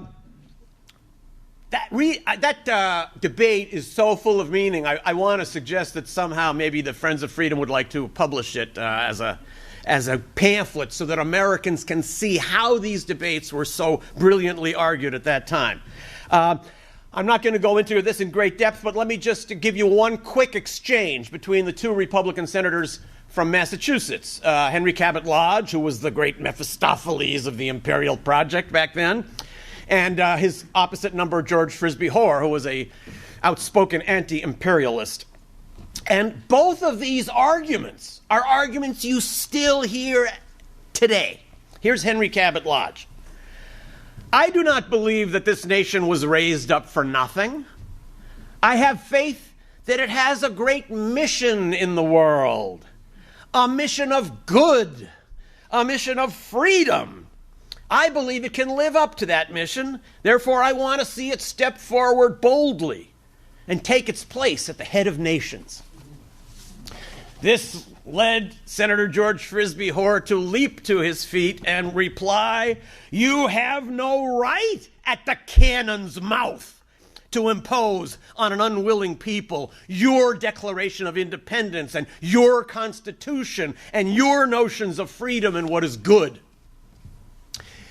This debate riveted America.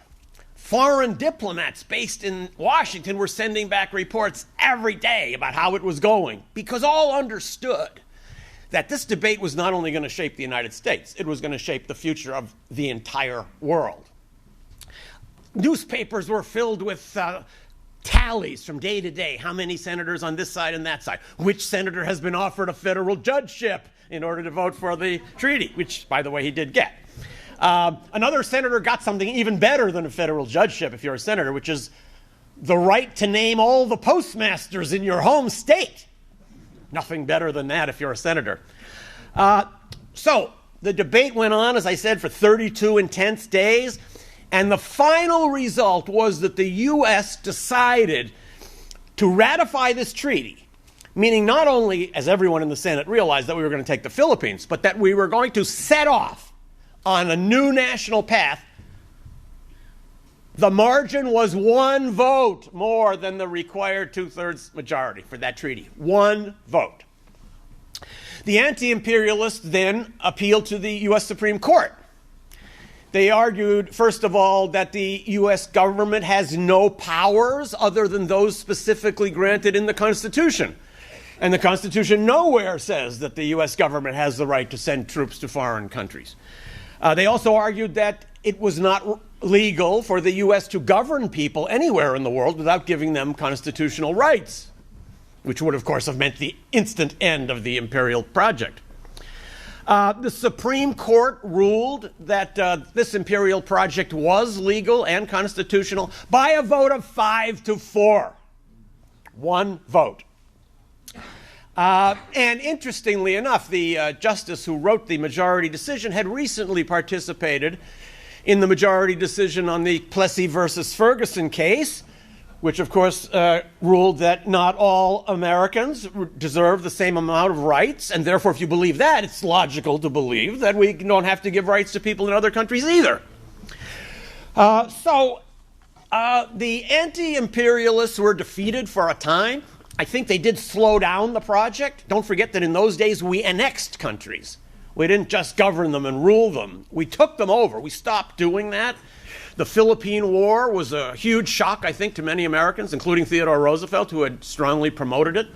We truly believed, as our leaders told us, that we were going to be welcomed. We were going to have flowers thrown at us, to use a modern term, as we arrived in the Philippines. Things didn't work out that way. We left over 200,000 Filipinos dead. We had our first big torture scandal. It was the real loss of innocence for Americans, even those that wanted to ignore what we had done in the Mexican War and what we'd done in our wars against Native Americans. One of the things I realized from writing this book was a great discovery. For me, the big discovery of my new book is that this debate ever happened. But I learned some other things when writing it, and one has to do with Mark Twain. So I grew up with what I now realize is a very partial view of Mark Twain. Mr. Nice Guy, everybody loved him. He sat on his front porch, he rocked, he had nice white curls, and told funny jokes, just like your beloved grandfather. This was not the complete Mark Twain, let me tell you. Mark Twain was a vituperative anti-imperialist. Many of the quotes that I use from Mark Twain in my book don't appear in anthologies or biographies of Mark Twain. Like many people, I think he's been bleached for our public consumption. We've taken away the edge.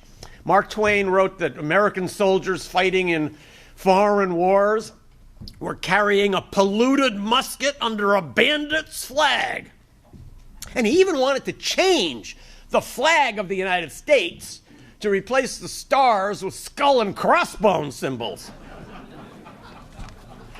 I have to tell you, in the context of today, when we're looking back to see how people understood exactly what was going to happen, I have to read you this one little piece from Mark Twain, which probably you haven't read since it doesn't appear in many places. After the Americans did, through the Senate vote, decide to pursue the career of international coercive power, Mark Twain was horrified. Mark Twain had traveled the world. He had seen the faces of European imperialism in India and in South Africa. He was once invited to be a toastmaster at a dinner for Winston Churchill. And after all the other speakers, the other toastmasters, spoke about the great friendship between the U.S. and Britain, Twain got up and said that he knew what America had done in the Philippines and he'd seen what the British did in South Africa, so he wanted to toast to Britain and the United States as truly kin in sin. Here is a little scrap that Mark Twain wrote in his depression over the U.S. decision to take this imperial course in the world. Ask yourself if this didn't come true, or could it be written today? It was impossible to save the great republic. She was rotten to the core. Lust of conquest had long ago done its work. Trampling upon the helpless abroad had taught her by natural process to endure with apathy the like at home. The government was irrevocably in the hands of the prodigiously rich and their hangers-on. The suffrage was become a mere machine which they used as they chose. There was no principle but commercialism, no patriotism but of the pocket. 1899. The course of the debate in American history between intervention and non-intervention, between a policy of prudent restraint and a policy of more aggressive intervention, has been fascinating to follow. We've never really resolved this debate. In fact, sometimes I think Americans are not full-hearted imperialists. We got into this business almost by accident. We never were really sure we liked it. It's not like the British and the French and the Spanish who sat down and decided, we're going to have a world empire. Here's how we're going to start. We didn't do it that way, and we're still conflicted. I used to feel that a good analogy for the history of American intervention in the world would be something like, let's say, a tide that comes in and goes out, that some days we get very excited about the supposed wrongs we've suffered in the world and we want to go out and strike down the evildoers. Then the costs of intervention become clear, the sorrows of empire emerge, the body bags come back, and we enter into a period of more calm. We don't intervene so much until the cycle starts again. Or you could use the analogy of a pendulum. It swings. Sometimes we're more this way, sometimes we're more that way. But actually, the more I reflect on it, the more I think that those analogies are inexact. In fact, we don't swing back and forth between wanting to intervene and not wanting to intervene. We want to do both. We hold opposite opinions in our minds as Americans. I think Americans really do want every country to guide itself, but we also want to guide the world. you can't believe both of those things because they're opposites, but we do.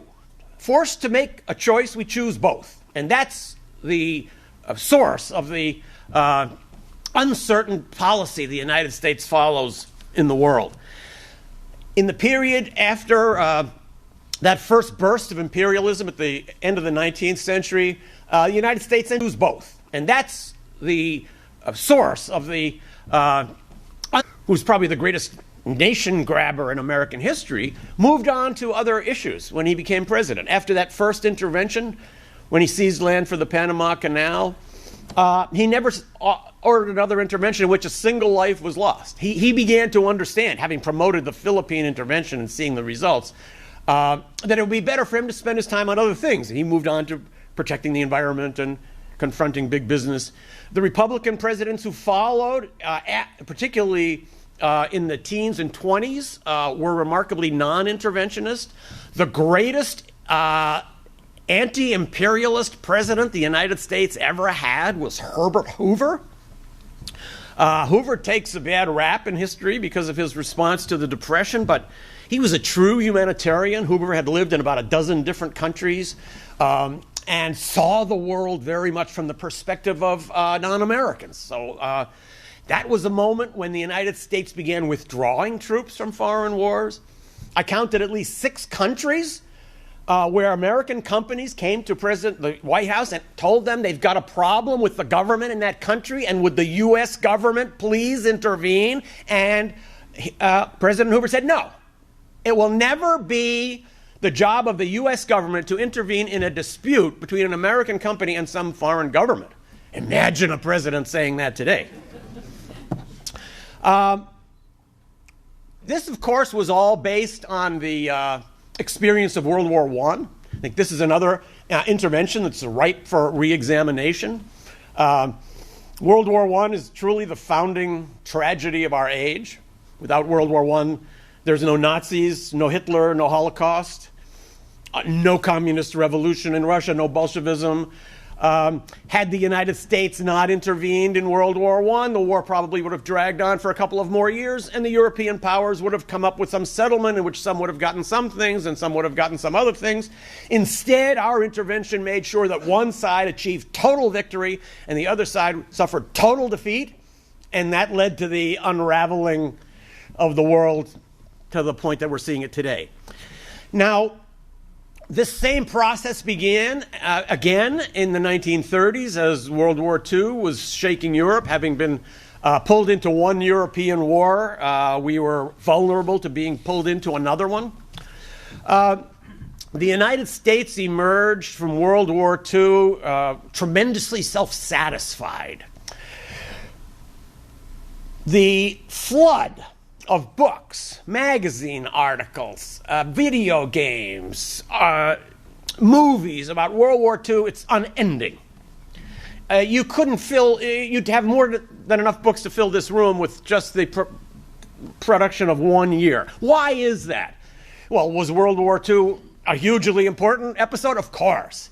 Did it shape the modern world? Yes. But I think there's another reason we focus so much on World War II. World War II shows the United States the way we like to think we are. It shows that we went into countries where there was evil dictatorship. We withdrew. We left democracy. We love this story. We can't get enough of it. Many other stories come out the other way. We simply ignore those stories. We pretend that they never happened. And those were some of the stories that began unfolding in the 1950s. Now, as I said, it was the period after World War II when the United States decided to take its overseas empire global.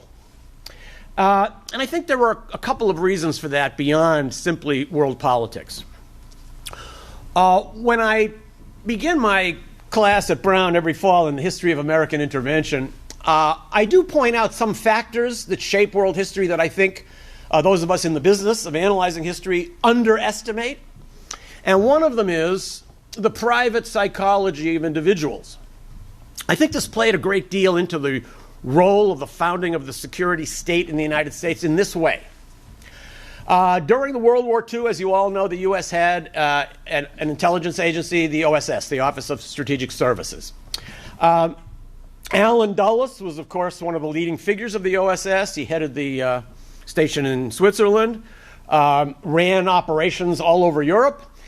After the war was over, they wanted to continue their operations in Europe. In fact, Allen Dulles had applied to become head of the OSS in all of Europe. Bill Donovan, the head of it, didn't think much of Allen Dulles' administrative abilities, so wouldn't give him that job, but agreed to make him head of the OSS station in Berlin. Only a few days after Allen Dulles got there to take over this job, President Harry Truman abolished the OSS. And Allen Dulles had to go home. He had to go back to work for his brother's law firm again, which he didn't like. All the other OSS officers had to go back home. And when go back home meant back to the investment bank, back to the law firm, back to Wall Street, back to the people you went to Princeton with and you went to Choate with. And they weren't happy. They had been living an adrenaline-filled life right on the edge of excitement and death. They were like the British pilots during the Battle of Britain who were going to be dead from moment to moment, and suddenly they're back delivering milk in Bristol. People like Allen Dulles could not handle this transition. They spent countless hours talking about how to get back in the business. How can we get back to doing something like we used to do, which was so much fun, and we saved the world? Well, one way to do it was to promote the idea that there was a threat out there just as great as the threat that was posed by Nazi Germany and Imperial Japan. They heavily promoted that idea. And Allen Dulles was then a co-author of the bill, the National Security Act of 1947, that created the CIA. As was referred to here already, it was created in a very special way, and I think this is so important, I need to repeat it. It had always been the rule of Western intelligence services to separate intelligence gathering from covert action. You don't want to have the two in the same agency, otherwise every intelligence report logically ends with the conclusion, so we need a covert operation. Allen Dulles broke down that wall, which was famously observed by the British Secret Service, always thought to have been the gold standard in that business. So Allen Dulles wrote a bill creating an agency, the CIA, that would do both. It would do intelligence gathering, but it would also act on intelligence. Really a dramatic and fateful change. Allen Dulles then maneuvered himself into the new CIA very quickly, and brought a number of the old OSS men with him, including his former deputy from Switzerland, Richard Helms. They moved into the CIA together, and as you all know, Allen Dulles then became head of the CIA under Eisenhower in 1953. Now, Eisenhower had a very important role in the foundation of the situation that we're talking about right now. It was not known at the time, nor could it have been, but Eisenhower was a fierce supporter of the idea of covert action. He loved the idea of using the CIA to overthrow foreign governments. Now, he never explained why he so strongly supported covert action, because he never admitted that there was any. In fact, in his memoir, he lies specifically and explicitly about what he knew and what he did. He would have said, I'm sure if we could bring him back now, those weren't lies. I was protecting national security. So what would he say if he could come back and be honest with us about why he supported these covert operations? Well, I think one thing he would have told us is that from his point of view, covert action was a peace project. Don't forget, Eisenhower had to send kids off to die by the thousands in World War II. This must have weighed on him. When Allen Dulles came to him with this idea, I can overthrow a foreign government and get rid of your problem in country X for just a few dollars and hardly anyone will die, it sounded great to Eisenhower. He felt that he had saved lives on both sides. So you deftly resolve a problem, and you do it without excessive bloodshed. Now, this was a great fantasy, and I think this might have been the second thing that Eisenhower might tell us now. What he would have said, if he was being honest, when I started authorizing covert operations to overthrow governments in foreign countries, this was a new project. We never had to do this before. In the old days, when we wanted to overthrow a government, we just landed the Marines. We couldn't do that anymore because the Red Army was out there. So we had this new technique of covert action. And it had never been done before. So I didn't understand what the long-term implications might be. I thought you just do it and it's over. Now, in the writing business, we're always taught to avoid cliches, but like in every business, we do have some cliches that guide our own writing. One cliche writers often throw around is, every story is either happy or sad, depending on where you end it. Boy, does this work for covert action.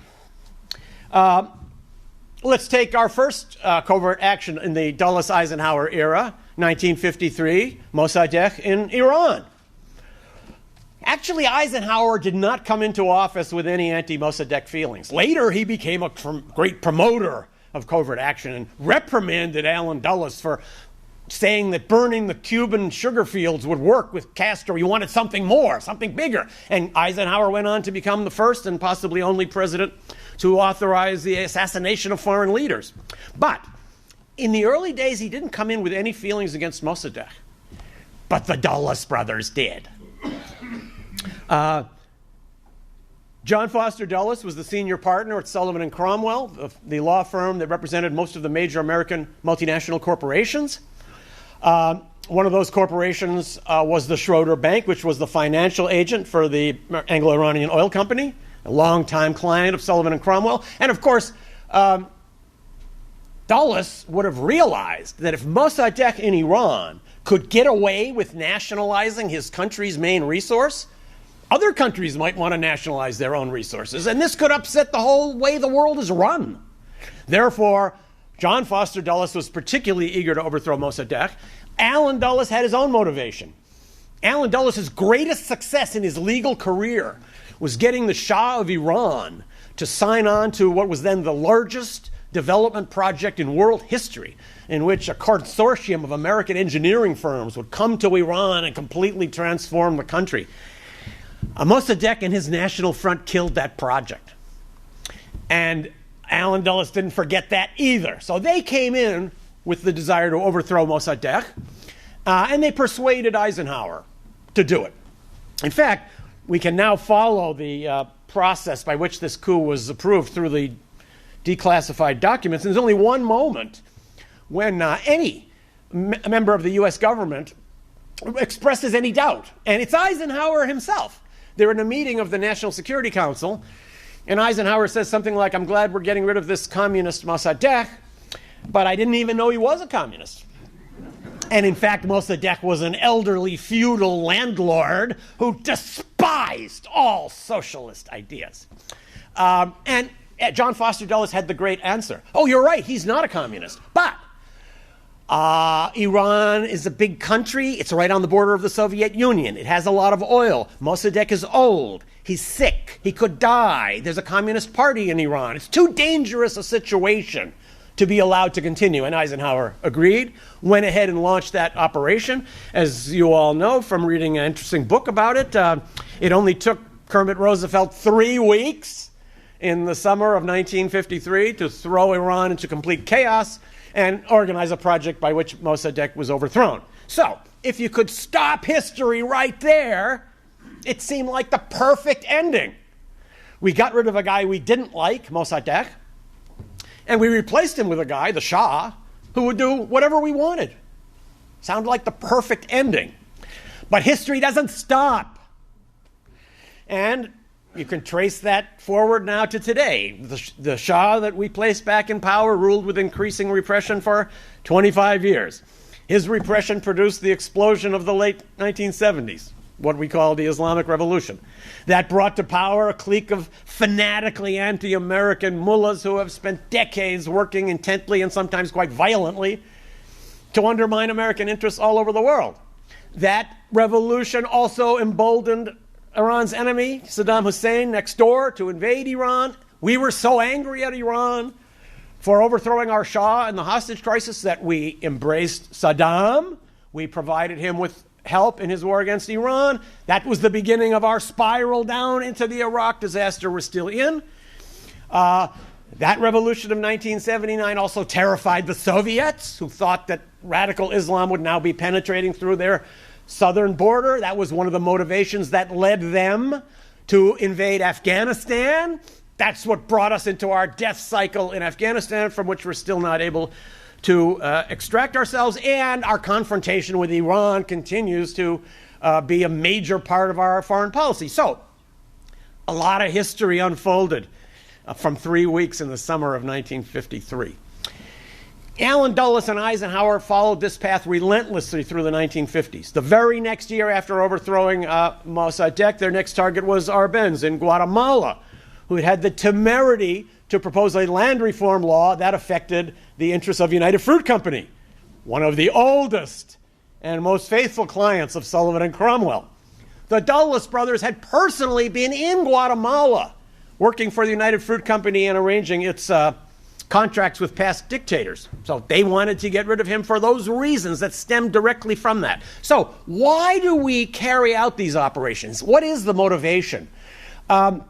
Is it really strategic that we feel we're under threat from a foreign enemy? Or is it economic? Is it business? The more I try to parse this, the more I realize the two of them go very closely together.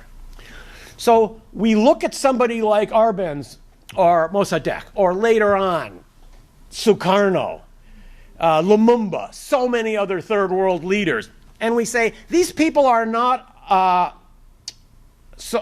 on board with our foreign policy, particularly they're bothering American companies. It always starts with that. There's some corporation that has a problem with the local government. This corporation then goes to the U.S. government and asks for help. It's there that the motivation changes. The U.S. government does not intervene in order to protect the rights of corporations. They convince themselves, let's put it ourselves, we as the U.S., we convince ourselves that the only reason the government of country X would be bothering an American company, like trying to nationalize resources or trying to impose a labor code, would be that they're strategically anti-American. They're in league with our enemies. That's the reason we want to overthrow them. Not because they're bothering the companies. It's because they're against us geopolitically. How do we know they're against us geopolitically? Because they're bothering American companies. So the motivation morphs a little bit, but remains essentially the same. Now, this policy of intervention reached a peak under Eisenhower with the two orders to assassinate Castro and assassinate Lumumba. As far as we know, these are the only two orders that came from a president to assassinate foreign leaders. The Church Committee later came up with a great word to describe how Eisenhower ordered these assassinations. I don't know if this one would get through your spell check. He ordered them circumlocutiously. I want that guy sawed off. It's pretty circumlocutious. So we carried out these assassination projects as ways to promote the same regime change operations that we'd been involved with all over the world. All of these are motivated by the idea that our sphere of influence includes the whole world. James Bond was a great influence on Allen Dulles and on President Kennedy, unfortunately. I think one of the great wrong lessons that James Bond teaches us is that one guy can go out and solve a big world problem and there's never any repercussions. You close the book and the story's over. I think Kennedy may have fantasized this himself. Don't forget, Kennedy was also the guy who increased our troop strength in Vietnam from 800 to 16,000. He was the person who named the chief law enforcement officer of the United States, Robert Kennedy, to coordinate a process to assassinate leaders in foreign countries. All of this has led us to the belief we have today that we must be involved in every conflict in the world, and that we're good at it. We'll improve things. There doesn't seem to be any limit to the number of times these operations can go wrong before we question whether they are wise or not. Now, I mentioned that when I was writing my book about that first debate back in 1898, I made this discovery that the debate ever happened, and also a little bit about Mark Twain. As often happens, when you're embarked in projects like this, you make other discoveries. I discovered a great American who I had known something about, but not much, William Graham Sumner. He's in one of the books you've just been given. He wrote a wonderful essay, which is in that book, called The Conquest of the United States by Spain, in which he argues that we defeated them militarily, but they defeated us by forcing us to adopt their oppressive colonial mentality. William Graham Sumner was the founder of sociology as a discipline. Not incidentally, he's the inventor of the term ethnocentrism. So I just want to close by reading you a speech that he made in 1898 and ask you to reflect on its relevance. The great foe of democracy now and in the near future is plutocracy. Every year that passes brings out this antagonism more distinctly. It is to be the social war of the 20th century. In that war, militarism, expansion, and imperialism will all favor plutocracy. Therefore, expansion and imperialism are a grand onslaught on democracy. Thank you.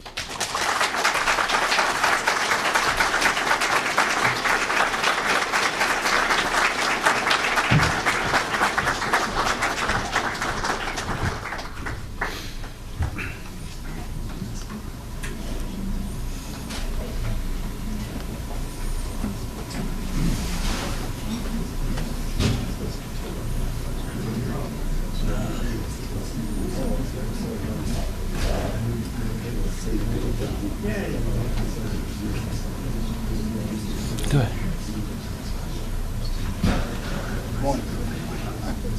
It's okay, people are moving around.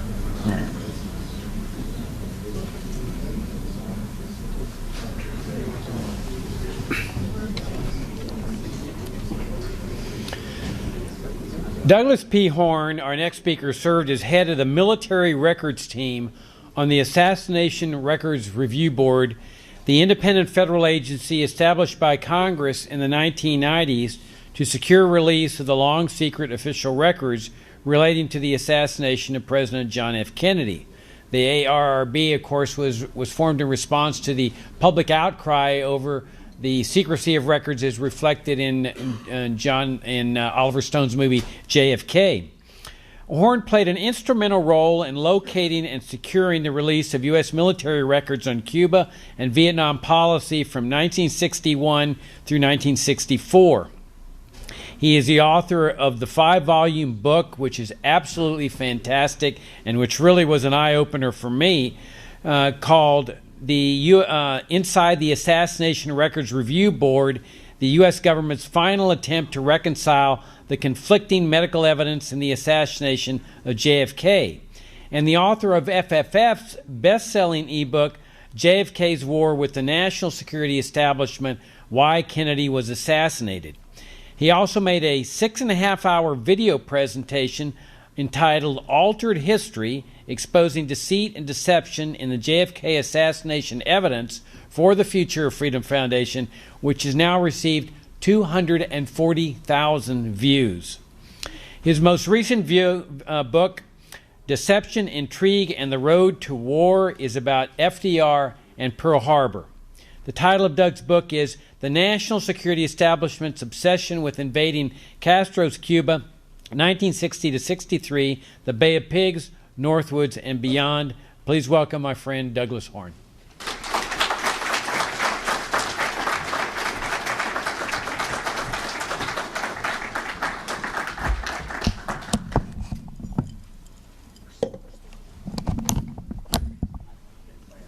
Okay, can everybody hear me? Good.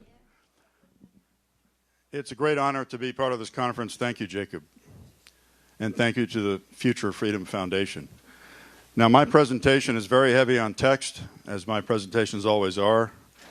So, because of time limitations today, I'm sure I will not be able to cover each point on each slide in the detail that I might normally like. So, when you notice me summarizing something rather briefly, or perhaps moving to another slide, or skipping one or two items, please keep in mind that this will be online. This presentation will be online in 4 or 5 weeks probably, perhaps even sooner.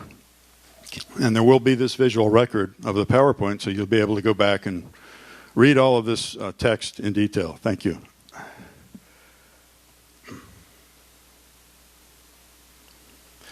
This slide is an overview of what you're going to hear today in this presentation. From August of '60 until December of '63, the national security establishment was obsessed with invading Cuba and left a considerable paper trail documenting this. Now, by November and December of 1960, the CIA knew that its X-Isle invasion, which later took place at the Bay of Pigs, could not succeed without overt U.S. military intervention, but nevertheless continued planning for it on the assumption that overt U.S. military intervention would be provided when it began to fail.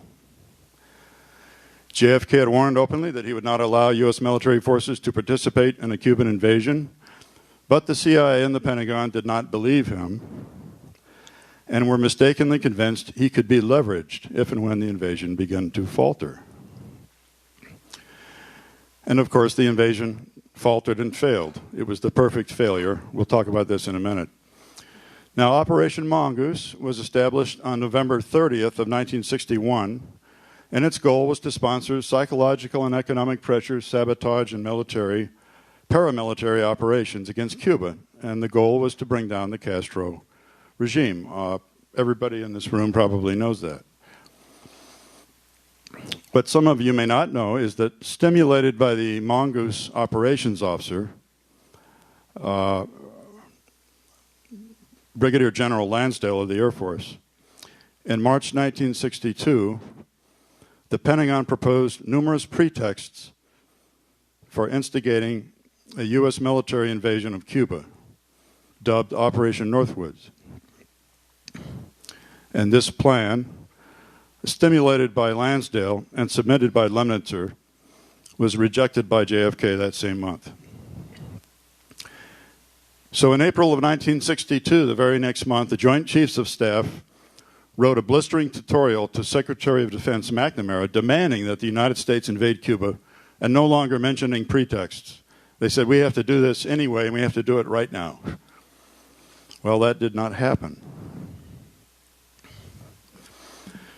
Now, as you all know, during the missile crisis in October of '62, JFK prepared for and considered possible airstrikes and a massive invasion, but eventually resolved the crisis through diplomacy, infuriating the military intelligence establishment.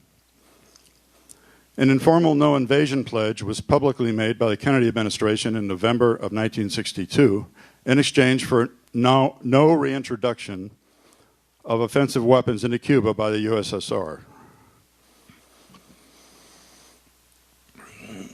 And what surprised me as I was writing my volume 5 of my book, Inside the ARRB, was that throughout 1963, the Pentagon continued to study the use of pretexts as an excuse to invade Cuba, and actually planned an invasion for 1964.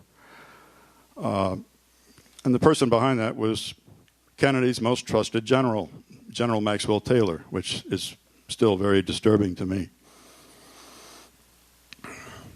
At the same time, Taylor is engaged in this activity in the Pentagon. The U.S. government is trying to hammer out a formal new policy on Cuba. And basically, the State Department does not favor unilateral military intervention, and the Pentagon does. And in the long run, when they come up with a new policy at the end of October '63, the State Department has lost the battle. We'll talk about that in more detail.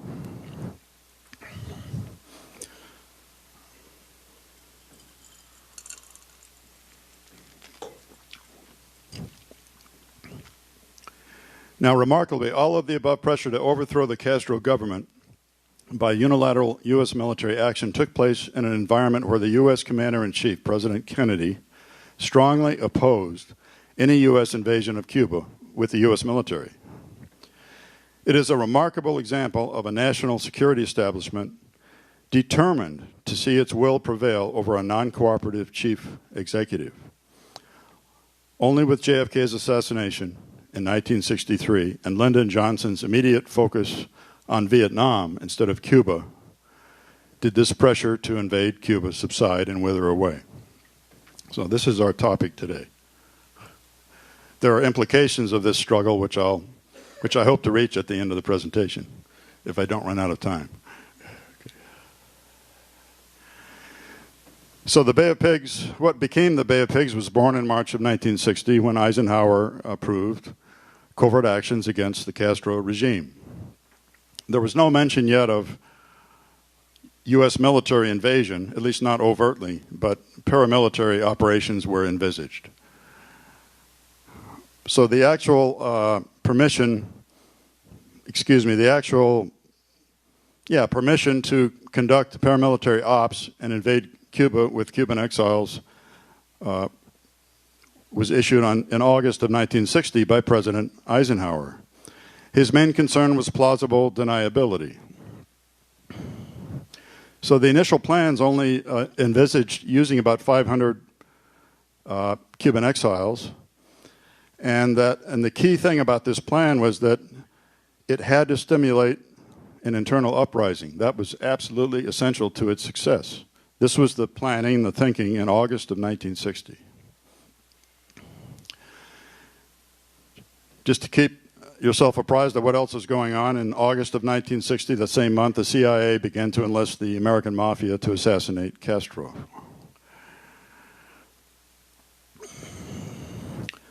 Now this is important, and this comes from John Newman's new book, Countdown to Darkness, number 2 in his 3-book series about the assassination. I highly recommend it. On November 3rd of 1960, in a National Security Council meeting, the Pentagon, the State Department, and the National Security Advisor had already dismissed the internal uprising myth. They knew it was not going to happen.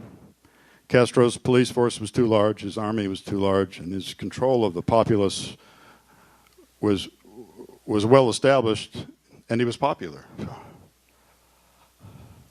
Here's the quote from John Newman's book.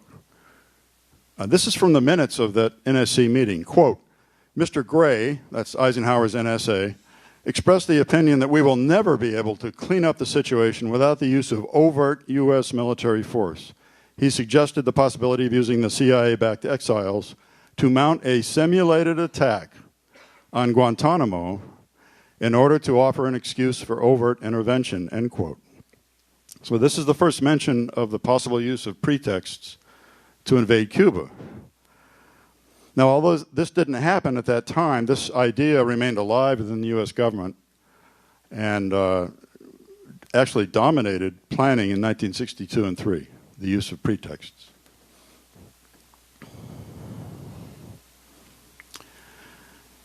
Here's another quote from John Newman's book. On November 15th, 1960, in a CIA Western Hemisphere 4 meeting, this quote is from a report they issued from the meeting. And that report of their meeting quotes another document, which we don't have yet in full. But this is the quote they put in their own report from this meeting. Our original concept is now seen to be unachievable in the face of the controls Castro has instituted. There will not be the internal unrest earlier believed possible, nor will the defenses permit the type of strike first plan. Our second concept of 1,500 to 3,000 men securing a beach with an airstrip is also now seen to be unachievable, except as a joint agency DoD action. So nobody in the U.S. government who knows anything at this time believes that the Bay of Pigs, or at the time it was called Pluto, would succeed on its own, that the exiles would succeed. Nobody believes that. And as John Newman states, this is a Rosetta Stone to understanding what happened in the coming months.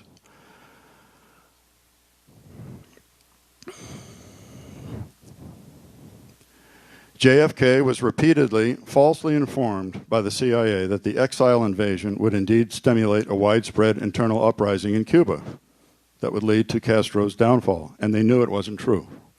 And the reason they lied to the president is because if they told him that, they knew the whole operation would be canceled. He did not favor any U.S. invasion of Cuba.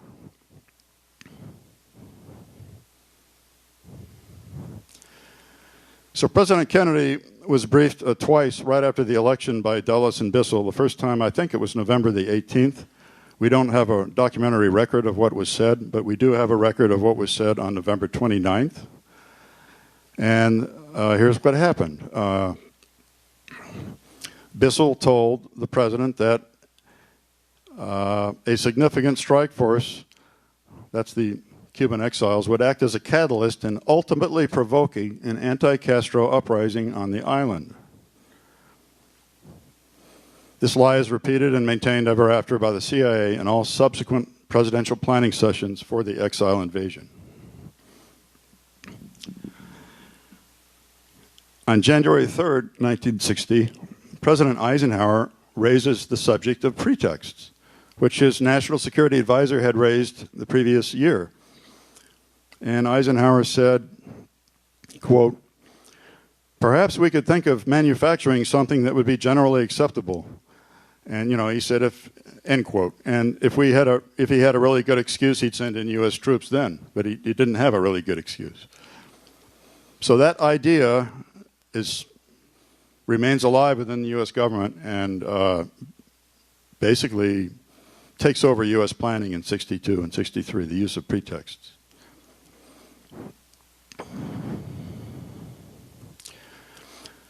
On January 11th, the Pentagon is briefed by the CIA on the exile invasion, and General Gray of the Joint Staff tells the chiefs that only overt U.S. military intervention can overthrow Castro, that the exile invasion alone cannot succeed. The Joint Chiefs know this. On January 22nd, Lemnitzer reveals to the new Secretary of State that Castro has an army of 32,000 men, a police force of 9,000 men, and a militia of 200,000 men, and had been receiving large amounts of supplies from the USSR, which was making the exile invasion obviously seem more and more dubious. So President Kennedy's first big meeting on this subject is January 28th. And this is the one moment when the Joint Chiefs tell the president the truth.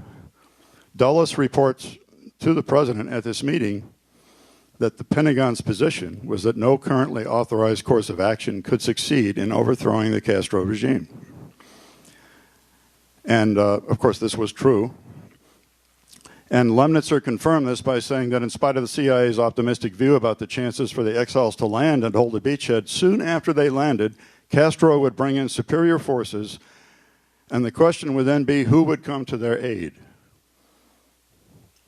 And as Newman puts it, the president did not bite. This told everyone in the room that the president was not interested in U.S. military intervention in Cuba. So, just 6 days later, the Joint Chiefs flipped and submitted a formal evaluation of the paramilitary plan to invade Cuba and said, quote, "In summary, evaluation of the current plan results in a favorable assessment." The report is full of individual shortcomings, and yet overall they viewed it favorably. Quote, "Timely execution of this plan has a fair chance of ultimate success." Now, after the Bay of Pigs failed, and Maxwell Taylor came out of retirement to investigate what had happened for the president, it was determined that the chiefs really felt that the plan only had a 30% chance of success and a 70% chance of failure, and yet they said fair chance of success. By the way, after the site was changed from Trinidad to the Bay of Pigs, they then thought it was 20-80, 20% chance of success and 80% of failure.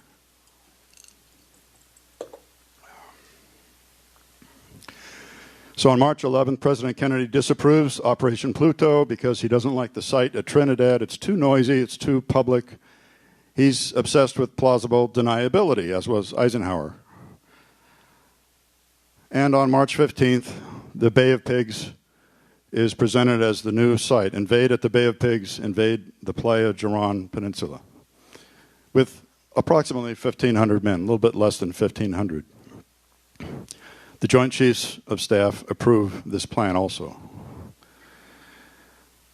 So on April 4th, President Kennedy approves the invasion, and it's scheduled to begin on or about the 15th to the 17th of April. To his credit, he directs that the Cuban exile brigade leaders be informed that U.S. military forces would not be allowed to participate in the invasion. He wanted those people told in any way. That speaks well for the president. And John Newman pointed this out in his new book, and I did not know this until I read Countdown to Darkness. The president's continued insistence on plausible deniability causes Secretary of State Dean Rusk to gradually whittle down the size and number of airstrikes before the invasion. These are the Cuban exile airstrikes flying out of Guatemala. To whittle down the size and number of airstrikes, but no one at any of the planning meetings informs the president about how essential they consider the planned airstrikes are to success. We all know the Bay of Pigs was the perfect failure. President Kennedy resisted repeated requests by the CIA and the Pentagon to save the invasion with U.S. military intervention. He had told them privately before the invasion that there would be no U.S. military intervention, and he had also stated so publicly. When Castro started screaming about what was about to happen, President Kennedy went on television and said there will be no U.S. military involved in invading Cuba. So he decided to keep his promise about that and not be a liar, and to take one on the chin and to deal with Castro later.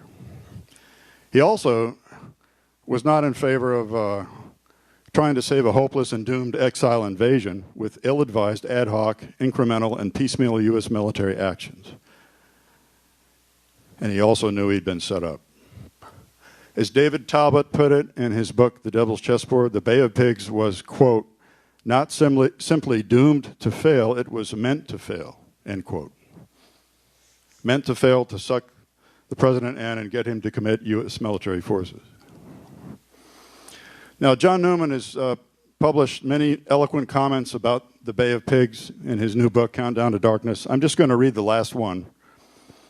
Quote, President Kennedy had made it clear to his subordinates that he would not, under any circumstances, commit U.S. military forces to action in Cuba. Yet Dulles and the chiefs did not believe their commander-in-chief.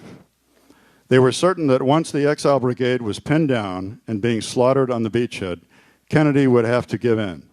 The chiefs had lied about their professional position on the CIA plan. It was a disgraceful, disloyal, and insubordinate performance, end quote.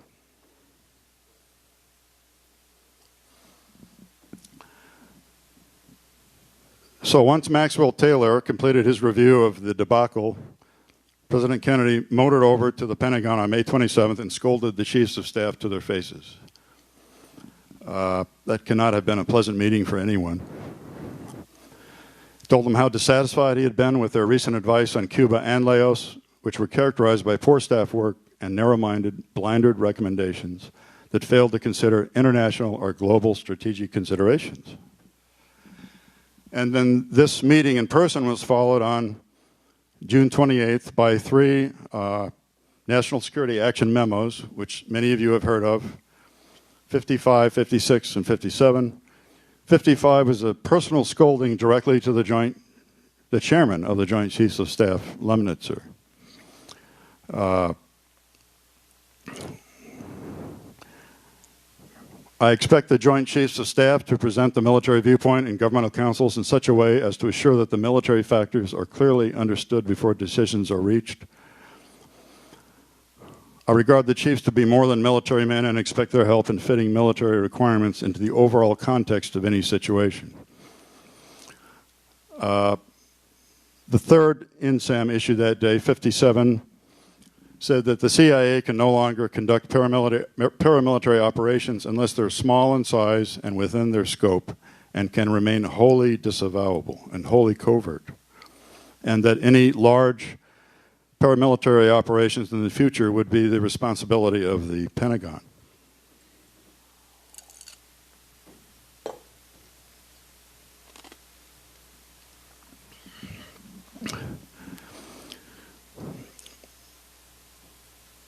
So Mongoose is approved on November 30th, 1961. Its political, psychological, economic, and covert actions designed to bring down the Castro regime while simultaneously continuing JCS planning for decisive U.S. capability for intervention. It's a two-tier committee. The special group augmented of the National Security Council includes the heavy hitters, Robert Kennedy, Maxwell Taylor. Now, Maxwell Taylor is not chairman of the JCS yet. He's still President Kennedy's personal military advisor. Lyman Lemnitzer, he's chairman of the JCS. John McCone, Hugh Alexis Johnson, and Roswell Gilpatrick, who's deputy SecDef. The weekly meetings were attended by two notable people in American Cuban history, William Harvey, the father of the Executive Action Assassination Program, and General Lansdale, the operations officer. Lansdale is the glue that holds Mongoose together. And this is what we're going to be discussing in the next several slides. An obsession with invading Cuba using American armed forces grips the Pentagon in the spring of 1962. Here's the timeline. On January 17th, Lansdale requests that the Joint Staff prepare a policy statement on Cuba. They responded on February 7th. We'll look at that statement in just a moment. Lansdale on March the 5th requested that General Craig of the Joint Staff provide a brief but precise description of pretexts which would provide justification for U.S. military intervention in Cuba. And he wants the answer by March 13th. On March 13th, these pretexts were signed out by JCS Chairman Lemnitzer and sent to Secretary of Defense McNamara. And we'll review these in just a moment in detail. On the 16th, the idea of invading Cuba with U.S. military was rejected by the President, and the idea of the use of pretext was rejected by the President in a meeting, which we'll be discussing. On April 10th, the chiefs fought back and sent this blistering memo to McNamara, demanding that Cuba be invaded and that it be done in the near future. There was no mention of pretext anymore, and that advice was not followed. Now, I'm very proud to be able to say that it was the review board that got the Northwoods file of these pretexts shaken loose from the Pentagon. The Joint Staff Secretariat faithfully complied with our search requests and handed this over to me in 1997, and the military records team got it declassified in record time, and we released the documents that year. If there had been no JFK Records Act, you would not know anything about Northwoods. And if there had been no JFK movie, if there had been no JFK movie by Oliver Stone, there would have been no JFK Records Act. Okay, let's not forget that. So this policy statement, produced in response to Lansdale's request, provided a lot of information, but I want you to focus on the first two. The Soviets could establish land, sea, or air bases in Cuba, and specifically the second one, the nightmare scenario. The Soviets could provide Castro with a number of ballistic missiles with nuclear warheads. So for these reasons, the policy statement says the existence of a communist Cuba regime is incompatible with our requirements in the Western Hemisphere, and they're prepared to act. They list conditions necessary to support a successful U.S. military intervention in Cuba. The first three are supposed to go together. There has to appear to be an urgent humanitarian requirement to restore order. the United States and or the OAS have to announce that we're moving into Cuba to restore order and hold free elections. And this should happen so quickly that the communist bloc doesn't have time to react elsewhere in the world. Or, and this big or is the telegraph. They had already figured out what they wanted to do. By the time these guys answered Lansdale's request, this is what they wanted to do. Or if the Cuban regime commits hostile acts against U.S. forces or property, which would serve as an incident upon which to base overt U.S. intervention. So that or is the condition necessary to support a U.S. invasion. So as I said, Lansdale requested pretexts on March the 5th. The Joint Chiefs considered this request 2 days later and provided a green light. And just 2 days later, after that, on March the 9th, the Joint Staff came up with a pretext. I think they were sitting on go when they got the request. So this is the green light that the Joint Chiefs gave to the study. If you look at the second one, it says in red, determination that a creditable internal revolt is impossible of attainment, sick, during the next 9 to 10 months will require a decision by the United States to develop a Cuban provocation as justification for positive U.S. military action. So this is the green light given by the Joint Chiefs to the Joint Staff to come up with these pretexts. The pretexts were generated on March 9th by the Joint Staff, and on March 13th, just a few days later, they were approved in full without any changes by the Chiefs and signed out by Lyman Lemnitzer and sent to McNamara. They included the following pretexts for war. So all of these were false incidents in Guantanamo Bay Naval Base, which they were proposing. Fake an attack on the base, blow up ammunition on the base, blame it on Castro, sabotage a ship in the harbor with fires, sink a ship near the harbor entrance, a remember the Maine incident, they used that language, and conduct mock funerals afterwards. This one's very disturbing, the next one. Develop and implement a communist Cuban terror campaign in the United States, in Miami and other Florida cities, even in Washington, D.C., in which the targets could be anti-Castro Cuban refugees seeking haven in the United States. The exploding of real bombs could be engineered, and attempts on the lives of Cuban refugees could be staged, even to include wounding. And false documents would be released to prove that Castro did it all. This is a really stupid one. A U.S. jet such as an F-86, that's a Korean War fighter plane, short, stubby fighter plane, could be painted like a Cuban MiG and simulate an air attack on a U.S. airliner. That one falls apart as soon as somebody takes a picture out their window and develops the picture, and they notice, oh, that's not a MiG, that's an F-86. This is the scary one. It's a lot of words, I'll just tell you about it. The idea was to take a CIA-owned airliner, owned by a CIA charter company, turn it into a drone, remotely piloted, which could be blown up over Cuba. And it would take off from Eglin Air Force Base at the right time, be blown up over Cuba after tape recordings were played from the airplane's radio. We're being attacked, help us, and then it would blow up. The right time would be after another airplane painted exactly the same would take off with fake passengers on board. Real people pretending to be passengers. These would be covert operatives. Land secretly at Eglin Air Force Base, deplane the passengers, then the drone would take off and go get blown up over Cuba.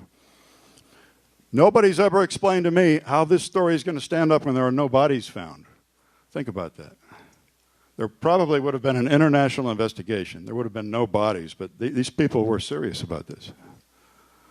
And the last one we'll talk about, a submarine, a U.S. submarine, would deposit parts from a destroyed, in quotes, a destroyed U.S. fighter plane and claim it was shot down by the Cubans.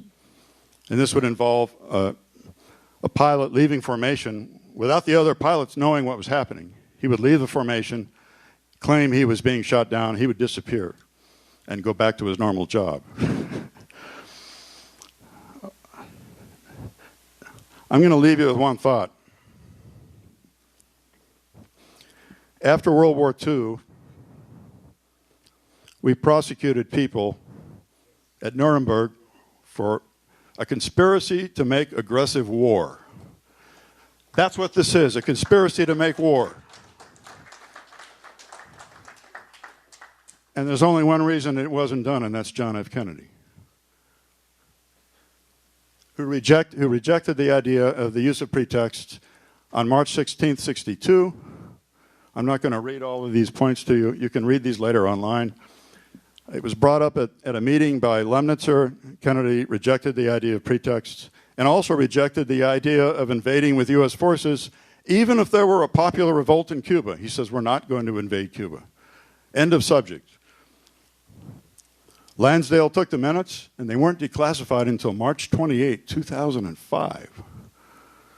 So I'm really happy that David Talbot put all that in his book Brothers.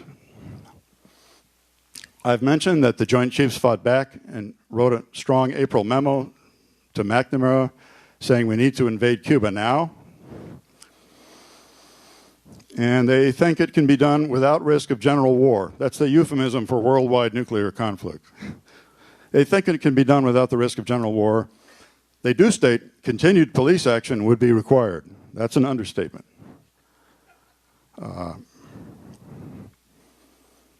And they want it done as soon as possible, before the reserves go home. It didn't happen.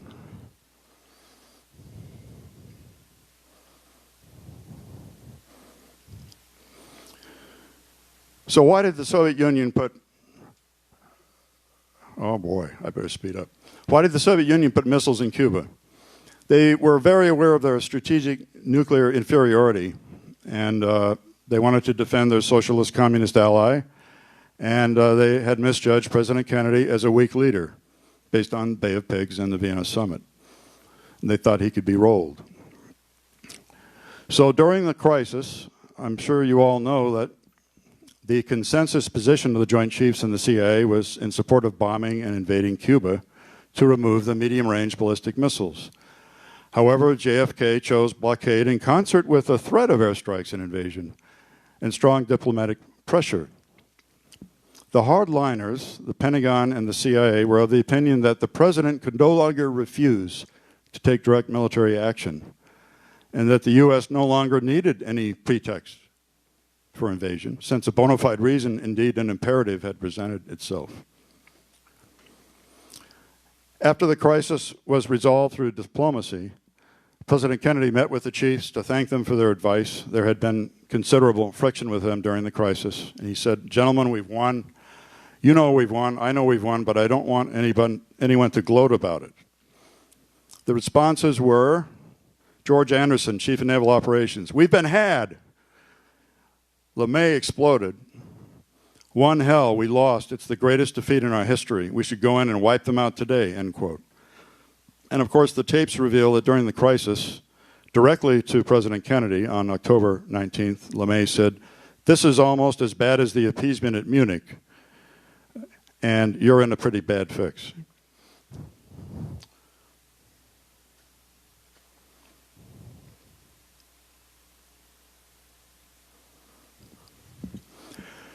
So throughout 1963, two things are going on.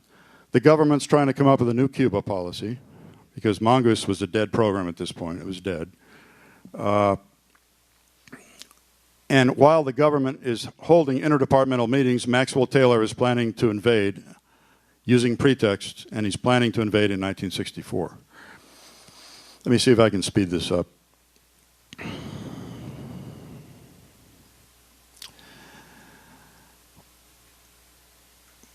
These are Taylor's own words when he commissioned this study of the invasion plan for 64.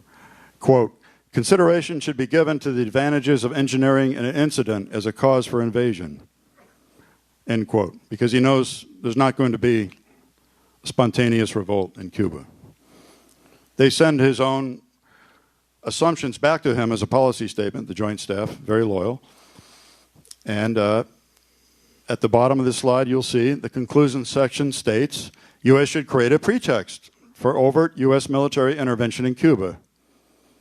and launch military action to remove the Castro government. This is amazing to me. Kennedy rejected pretexts on March 16, 1962, and decided not to invade even during the missile crisis, and then issued a no-invasion plan. Cuba and launch military action to remove the Castro government. This is amazing.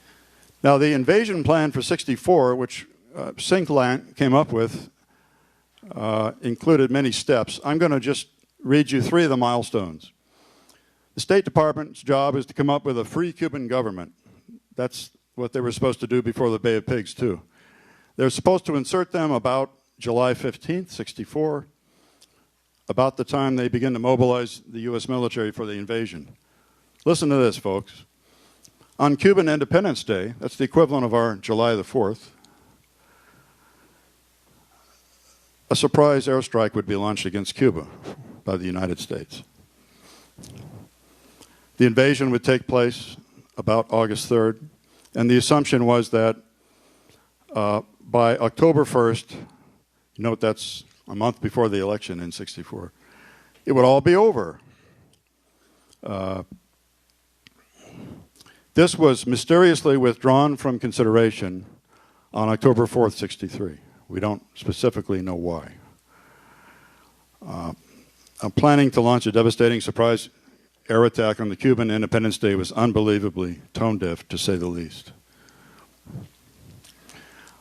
We don't know why Taylor is doing this. Presumably he's acting on his own. This is one of the slides I'll encourage you to read later when this presentation is online. The ICCCA was the Interdepartmental Coordinating Committee on Cuban Affairs. It's too hard to say that, so we call it ICCCA. This ad hoc committee met all year long, and it was basically state, CIA, and Pentagon. Those were the main agencies involved. The state precondition and the Kennedys' precondition in setting their charter was that invasion by the U.S. would not be undertaken in the absence of aggression that threatens the peace and security of the Western Hemisphere. So they were not to start with the assumption that the U.S. would invade. But what will our policy be? The policy was still to be to remove Castro, okay?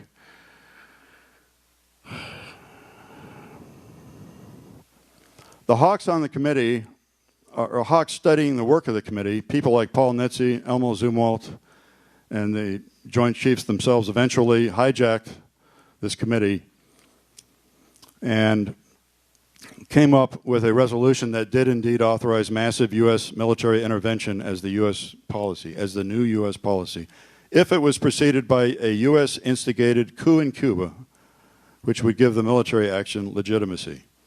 So the final draft of this plan, which was sent back to Taylor by Cyrus Vance on October 30th, started out sounding very high-minded and everything that the president had initially wanted. Quote, the U.S. does not contemplate either a premeditated full-scale invasion of Cuba, except in the case of Soviet intervention or the reintroduction of nuclear weapons, or the contrivance of a provocation, which could be used as a pretext for such action. That sounds great. That's what President Kennedy wanted them to take as their founding guidelines. But as you read the draft, as you continue to read it, it turns out that that was just window dressing.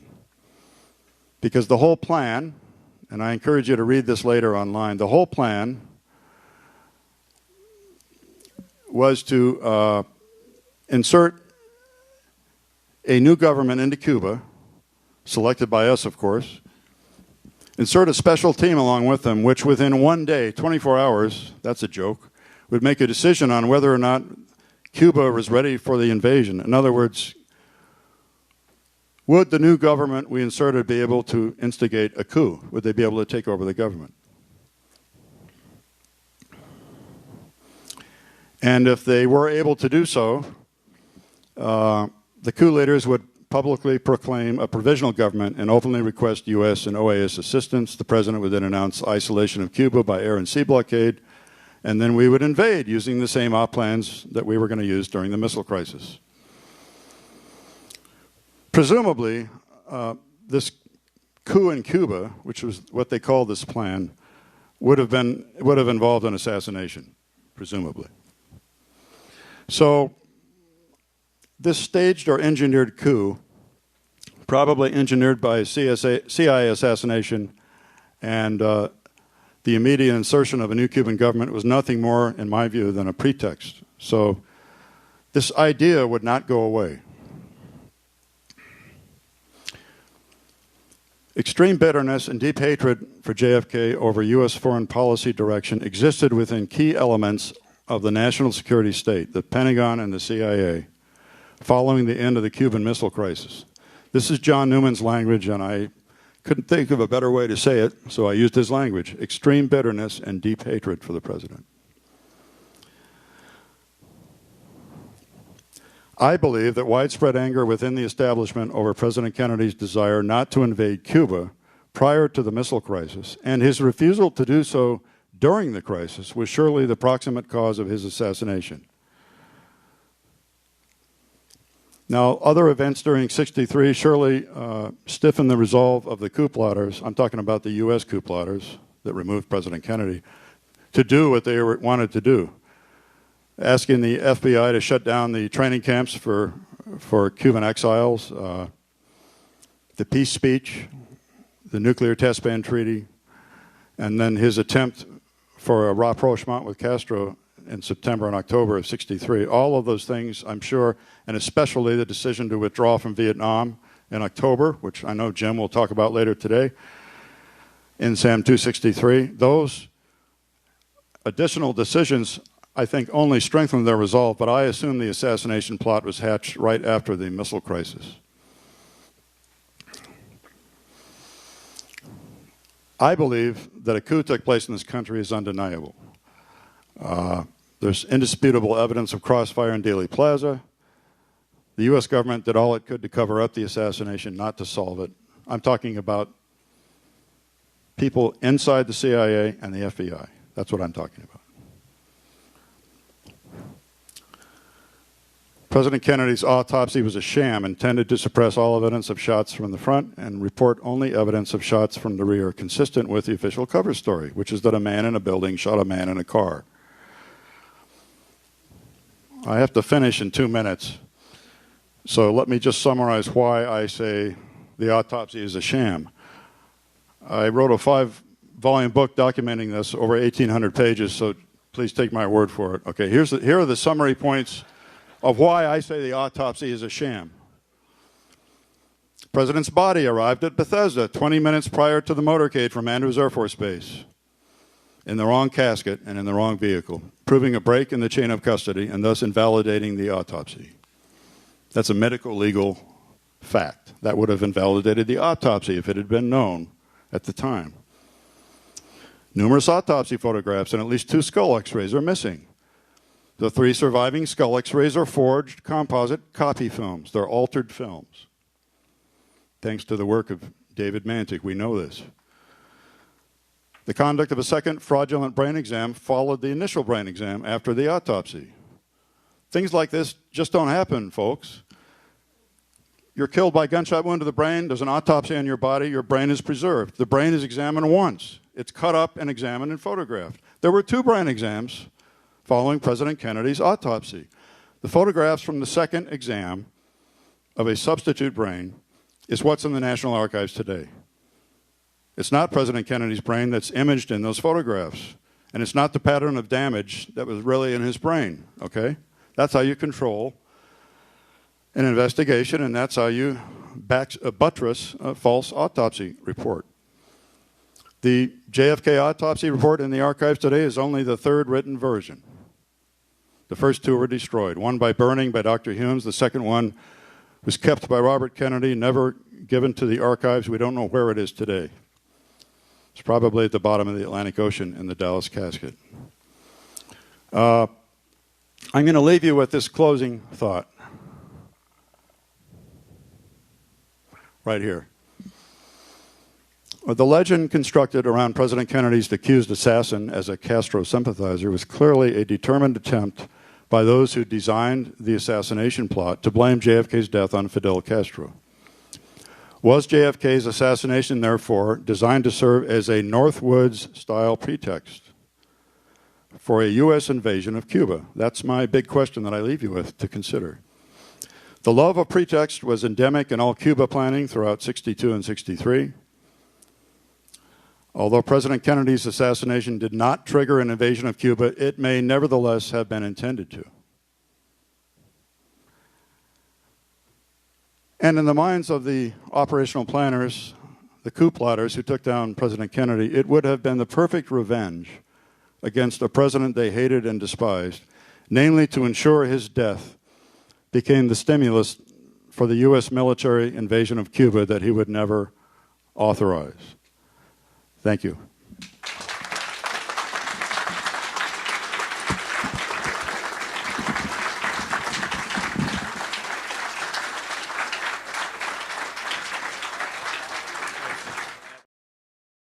This weekend on American History TV on C-SPAN 3. Tonight at 8 Eastern on Lectures in History.